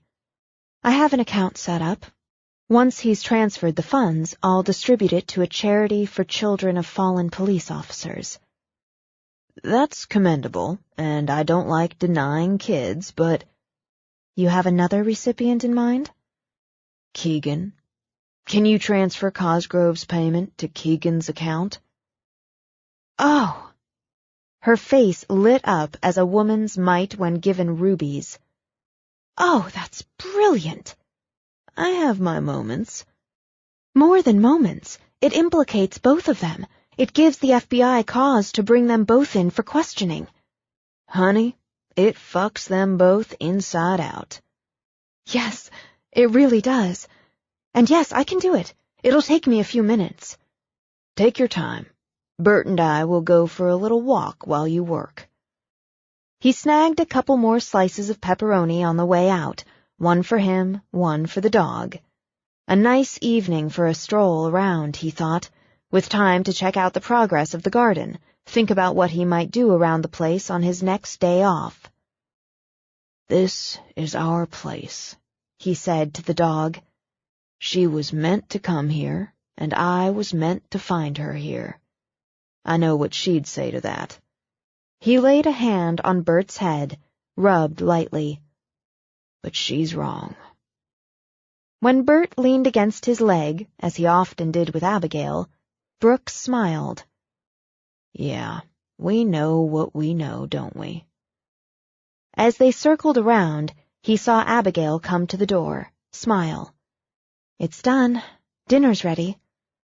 Look at her, he thought, standing there with a gun on her hip, a smile on her face, and pasta on the table. Oh, yeah, he knew what he knew. Come on, Bert. Let's go eat. Brooks spent a chunk of his morning, too big a chunk in his opinion, meeting with the prosecutor on the Blake cases. The kid's crying for a deal. Big John Simpson, slick as they came and with one eye on a political future, made himself at home in Brooks's office. Maybe a little too much at home. And you're giving him one. Save the taxpayers' money. Let him plead guilty to assaulting an officer, resisting the trespass. Got him locked on the vandalism at the hotel, the assaults there. All we give him is a buy on the deadly weapon. We'd never make attempted murder stick. He gets 5 to 7 inside, with mandatory counseling. And serves 2.5, maybe 3. Big John crossed his ankles above his mirror-shined shoes. If he behaves himself and meets the requirements, can you live with that? Does it matter? Big John lifted a shoulder, sipped at his coffee. I'm asking. No, they'd never make the attempted murder stick, Brooks admitted. A couple years inside would do one of two things, he calculated. It would either make Justin Blake into a halfway decent human being, or it would finish his ruination. Either way, Bickford would be free of him for a couple years. I can live with it. What about his old man? Big city lawyers doing their big city shuffle, but the fact is we've got a lock there. We've got the phone records proving he called Tyball Crew. Got 3 separate witnesses saw Crew's truck outside the house on the day in question. Got the cash money turned in, and Blake's fingerprints are on a number of the bills.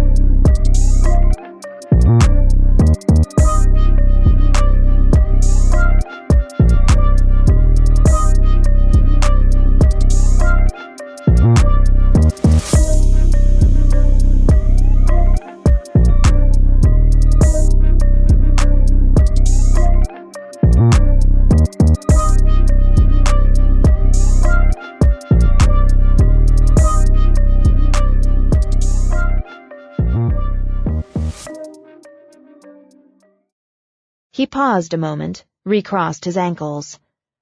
He's claiming he hired Ty to do some work around the place, paid him in advance 'cause Ty needed the money. Costs sure. Say what? Bullshit in Farsi. Don't that beat all? Big John let out a chuckle. Yeah, it's bullshit in any language. We can bring in a couple dozen witnesses who'd swear Blake never pays in advance, never pays cash, always gets a signed receipt. True enough, Ty was pretty damn impaired by the end of it, but he hasn't changed his story by an inch. So. He shrugged, drank more coffee. If Lincoln Blake wants to push it to trial, it won't hurt my feelings. Make a nice splash. He's charged with solicitation of murder for hire of a police officer. They're going to want a deal before it's done. Any way it's sliced, he'll do time. I can live with that, too. Good enough. He unfolded his 6'6" frame. I'll make the deal with the boy's lawyer. You did good, clean work with both these arrests. Good, clean work's the way it's supposed to be. Supposed to and is aren't always the same. I'll be in touch. No, they weren't always the same, Brooks thought. But he'd like to get back to that good, clean work. Just that. He wanted the rest over and done, however intriguing parts of it were. The everyday, Abigail called it. It surprised him how much he'd learned to value the everyday. He stepped out of his office. There was Alma at dispatch, a pencil behind her ear, a pink tumbler of sweet tea at her elbow. Ash at his desk, brows knitted as he pecked away at the keyboard. Boyd's voice over the radio reporting a minor traffic accident off Rabbit Run at Mill's Head. He'd take this, Brooks realized. Yeah, he'd take just this. Every day. Abigail walked in. He knew her, so he saw the tension, though she kept her face impassive. Alma spotted her. Well, hey there. I heard the news. I want to say best wishes to you, Abigail, as your family now. You got yourself a good man there. Thank you. Yes, I do. A very good man. Hello, Deputy Heiderman. Aw, it's Ash, ma'am. Nice to see you. It's Abigail. It's Abigail now. I'm sorry to interrupt, but do you have a moment? She asked Brooks. Or two. Come on in. He took her hand, kept it after he closed the door to his office. What happened? It's good, what happened. The good made her a little breathless. Garrison contacted me. Her report was very brief, considering, but inclusive. Abigail, spill it. Oh, yes. They've picked up Cosgrove and Keegan. They're interrogating, and that may take some time. She didn't mention the blackmail, but I've followed some of the communications in-house, so to speak. Naturally, they believe Keegan blackmailed Cosgrove, and they'll use that to pressure each of them. More important. They've arrested Korotky and Ilya Volkov. They've arrested Korotky for the murders of Julie and Alexei, and Ilya as accessory after the fact. Sit down, honey. I can't. It's happening. It's actually happening. They've asked me to meet with the federal prosecutor and his team to prepare me for testifying. When? Right away. I have a plan. She took both his hands now, held tight. I need you to trust me. Tell me. On a bright July morning, 1 month and 12 years from the day she'd witnessed the murders, Elizabeth Fitch entered the courtroom. She wore a simple black suit and white shirt and what appeared to be minimal makeup.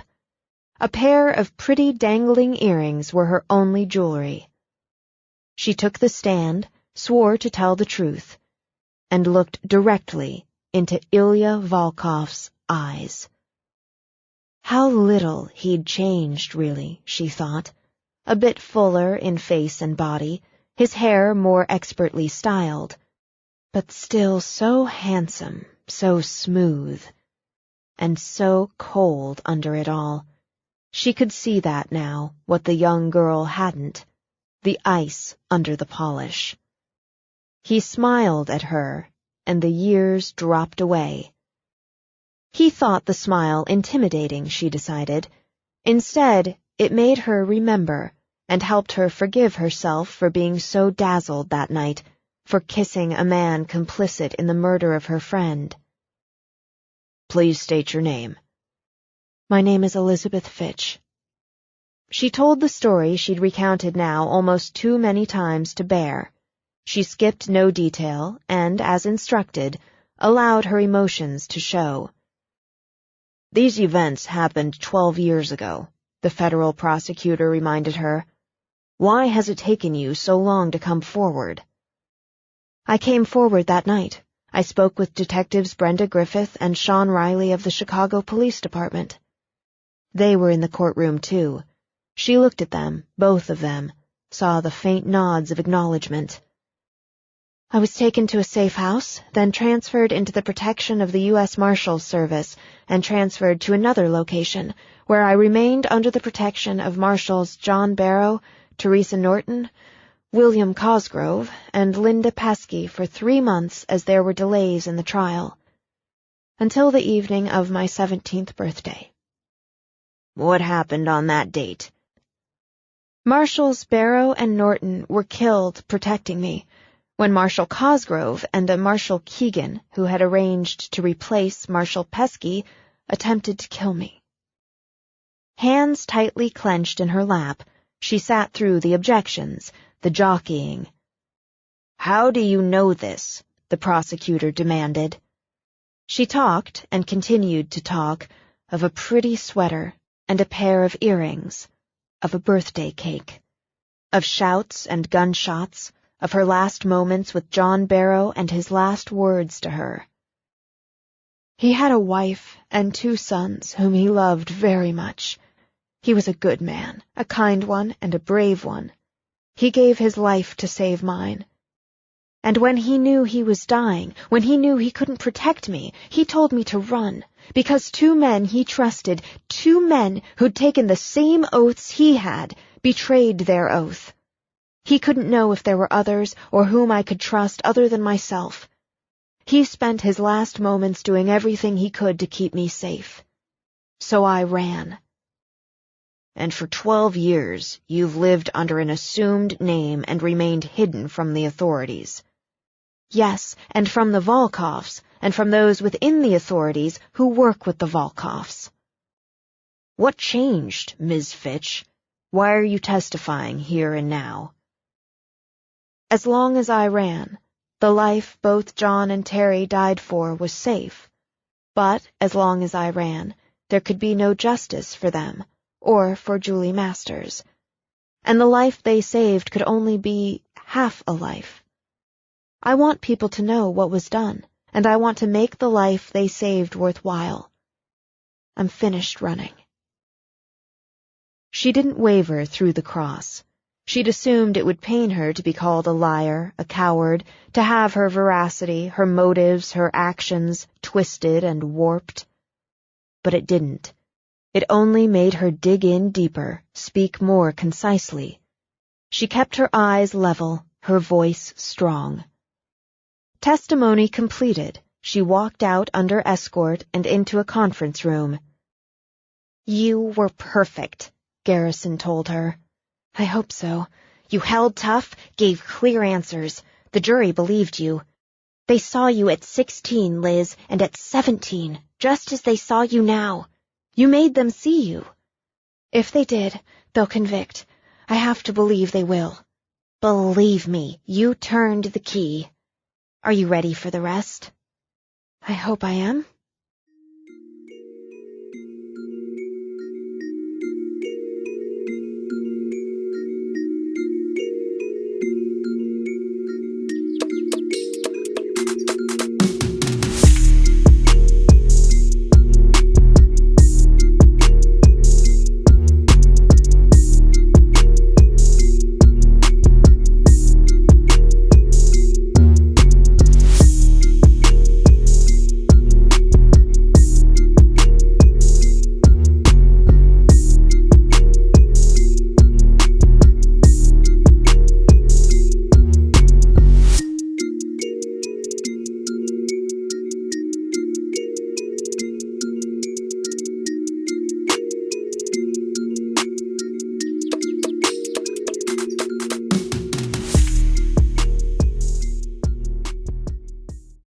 Garrison took her arm a moment, spoke quietly.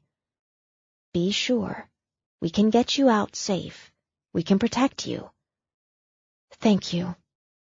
She held out a hand to Garrison. "For everything. I'm ready to go." Garrison nodded, turned away to signal the go. She put the flash drive Abigail had palmed to her in her pocket, wondered what she'd find on it. They surrounded her, hustling her through the building toward a rear entrance where a car waited. They'd taken every precaution. Only a select team of agents knew her route, the timing of her exit. Her knees trembled a little, and a hand took her arm when she stumbled. "Easy now, miss. We've got you." She turned her head. "Thank you. Agent Pictou, isn't it?" "That's right." He gave her arm a reassuring squeeze. "We'll keep you safe." She stepped outside, flanked, moving quickly toward the waiting car. Brooks, she thought. The shot sounded like hammer on stone. Her body jerked, and blood bloomed on her white shirt. For an instant, she watched the spread of it, red over white, red over white. She went down under Garrison's shielding body, heard the shouts, the chaos, felt herself being lifted, pressure on her chest. She thought again, Brooks, then let it all go. Garrison sprawled over Abigail's body in the back seat. "Go! Go! Go!" she shouted at the driver. "Get her out of here! I can't get a pulse! Can't get a pulse! Come on, Liz! Jesus Christ!" Brooks, she thought again. Brooks. Bert. Her pretty butterfly garden. Her spot where the world opened to the hills. Her life. She closed her eyes and let it go.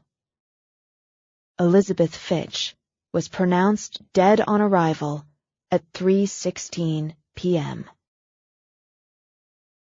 At 5 p.m. sharp, Abigail Lowry boarded a private jet bound for Little Rock. God. Brooks framed her face, kissed her. "There you are." "You keep saying that." Dropping his brow to hers, he held her so tightly that she couldn't get her breath. "There you are," he repeated. "I may say it for the rest of my life." "It was a good plan. I told you it was a good plan." "You weren't the one pulling the trigger." "Who else would I trust to kill me? To kill Elizabeth?" "Shooting a blank, and still my hand shook." I barely felt the impact through the vest. And still the moment had shocked her. Red over white, she thought again. Even knowing the blood capsules had released on her command, that spreading stain had shocked. Garrison was very good, and the assistant director, he drove like a crazy person. She laughed, a little giddily. Having Picto right there on the scene, knowing he'll report to the Volkoffs Elizabeth is dead, there's no reason to doubt it. And since you picked up the chatter about the bounty on your head, someone will probably take credit for it. And even if no one does, it's official. Elizabeth Fitch was shot and killed this afternoon after testifying in federal court. The federal prosecutor was very kind to Elizabeth. Now Elizabeth was gone, she thought. She'd let Elizabeth go. I'm sorry he doesn't know about me. He'll work harder for the convictions not knowing. Besides you, only Captain Anson, Garrison, and the assistant director, and the FBI doctor who pronounced Elizabeth dead know how it was done. It's enough to trust. It's more than I've trusted most of my life. Because he needed to touch her, keep touching her, he brought her hand to his lips. Are you sorry she's gone? No. She did what she needed to do, and could leave content with that. Now I have one last thing to do for her. Abigail opened her laptop. I passed Garrison a flash drive with copies of everything on the Volkoffs, their financials, their communications, addresses, names, operations. Now, for Elizabeth, for Julie, for Terry, for John, I'm going to take it all away from them. She sent the email to Ilya, using his current mistress's address, with a sexy little text mirroring those Abigail had accessed from the past. The attachment wouldn't register. That, she thought with considerable pride, was only part of its beauty. How long will it take to work? It'll start the minute he opens the email. I estimate about 72 hours before everything's corrupted, but that corruption will begin immediately. She sighed. Do you know what I'd like? I'd like to open a bottle of champagne when we get home. I have one, and this feels like exactly the right occasion. We'll do that, and I've got something to add to it. What? A surprise. What sort of surprise? The kind that's a surprise. I don't know if I like surprises. I'd rather... Oh, look, he's opened the email already. Satisfied, she closed the laptop. A surprise, then. Epilogue. He wanted to take the champagne up to her spot overlooking the hills. Like a picnic? Should I pack some food? Champagne's enough. Come on, Bert. He listens to you, follows you. I think he likes to because you sneak him food from the table when you think I'm not looking. Busted. She laughed and took his hand. I like holding your hand when we walk. I like so many things. I like being free. I'm free because of you. No, not because of me. You're right, that's not accurate. I'm free because of us. That's better. You're still wearing a gun. It may take a little time for that. It may take me a while to aim one again. Brooks. It's done. It worked. So I can tell you, putting you in those crosshairs was the hardest thing I ever did. Even knowing the why, the how, it was like dying. You did the hardest thing because you love me. I do. He brought her hand to his lips again. You need to know, I would have loved Elizabeth or Liz or whoever you were. I do know. It's the best thing I know, and I know a great deal. Smarty pants. She laughed, realized she could spend hours just laughing. I've been thinking, as smarty pants are inclined to do. Global Network is going to close. The head of the company is going into seclusion. I want to start fresh. Doing? I want to go back to developing software and games. I really enjoyed that. I don't want my whole world revolving around security and safety now. She grinned, and this time brought his hand to her lips. I have you for that. Damn right you do. I'm chief of police. And maybe, one day, the Bickford Police Department will need or want a cybercrimes unit. I'm very qualified, and I can forge all the necessary documents and degrees. I was kidding about the last part, she said when he gave her a long look. No more forging. None. Or hacking. Her eyes widened. At all? Ever? Can I qualify that? I'll want to know how the virus is working over the next couple days, and after that, no more hacking unless we discuss and agree. We can talk about it. It's compromise. Couples discuss and compromise. I want to discuss having your friends and family to dinner, and wedding plans, and learning how to... She trailed off, stopped. There's a bench, she murmured. There's a beautiful bench exactly where I wanted one. That's your surprise. Welcome home, Abigail. Her vision blurred as she stepped forward to run her hands over the smooth curve of the back, the arms. It looked like a log, hollowed out, polished to a satiny gleam, and on the middle of the back was carved a heart with the initials A.L. and B.G. in the center. Oh, Brooks. Corny, I know, but... No, it's not. That's a stupid word. I prefer romantic. So do I. It's a beautiful surprise. Thank you. Thank you. She threw her arms around him. You're welcome, but I get to sit on it too. She sat, pulled him down. Look at the hills, so green as the sun lowers, and the sky just starting to hint at reds and golds. Oh, I love this spot. Can we get married here, right here? I can't think of a better place. Since I can't... He pulled a ring box out of his pocket. Let's make it official. You got me a ring. Of course I got you a ring. He flipped the top open. Do you like it? It sparkled in the softening light. Like life, she thought, like the celebration of all that was real and true. I like it very much. She lifted her eyes, drenched now, to his. You waited until now to give it to me because you knew it would mean more. No one's ever understood me the way you do. I don't believe in fate or in things being meant, but I believe in you. I believe in fate and in things being meant, and I believe in you. He slipped it on her finger. He kissed her to seal it, then opened the champagne with a quick, happy pop.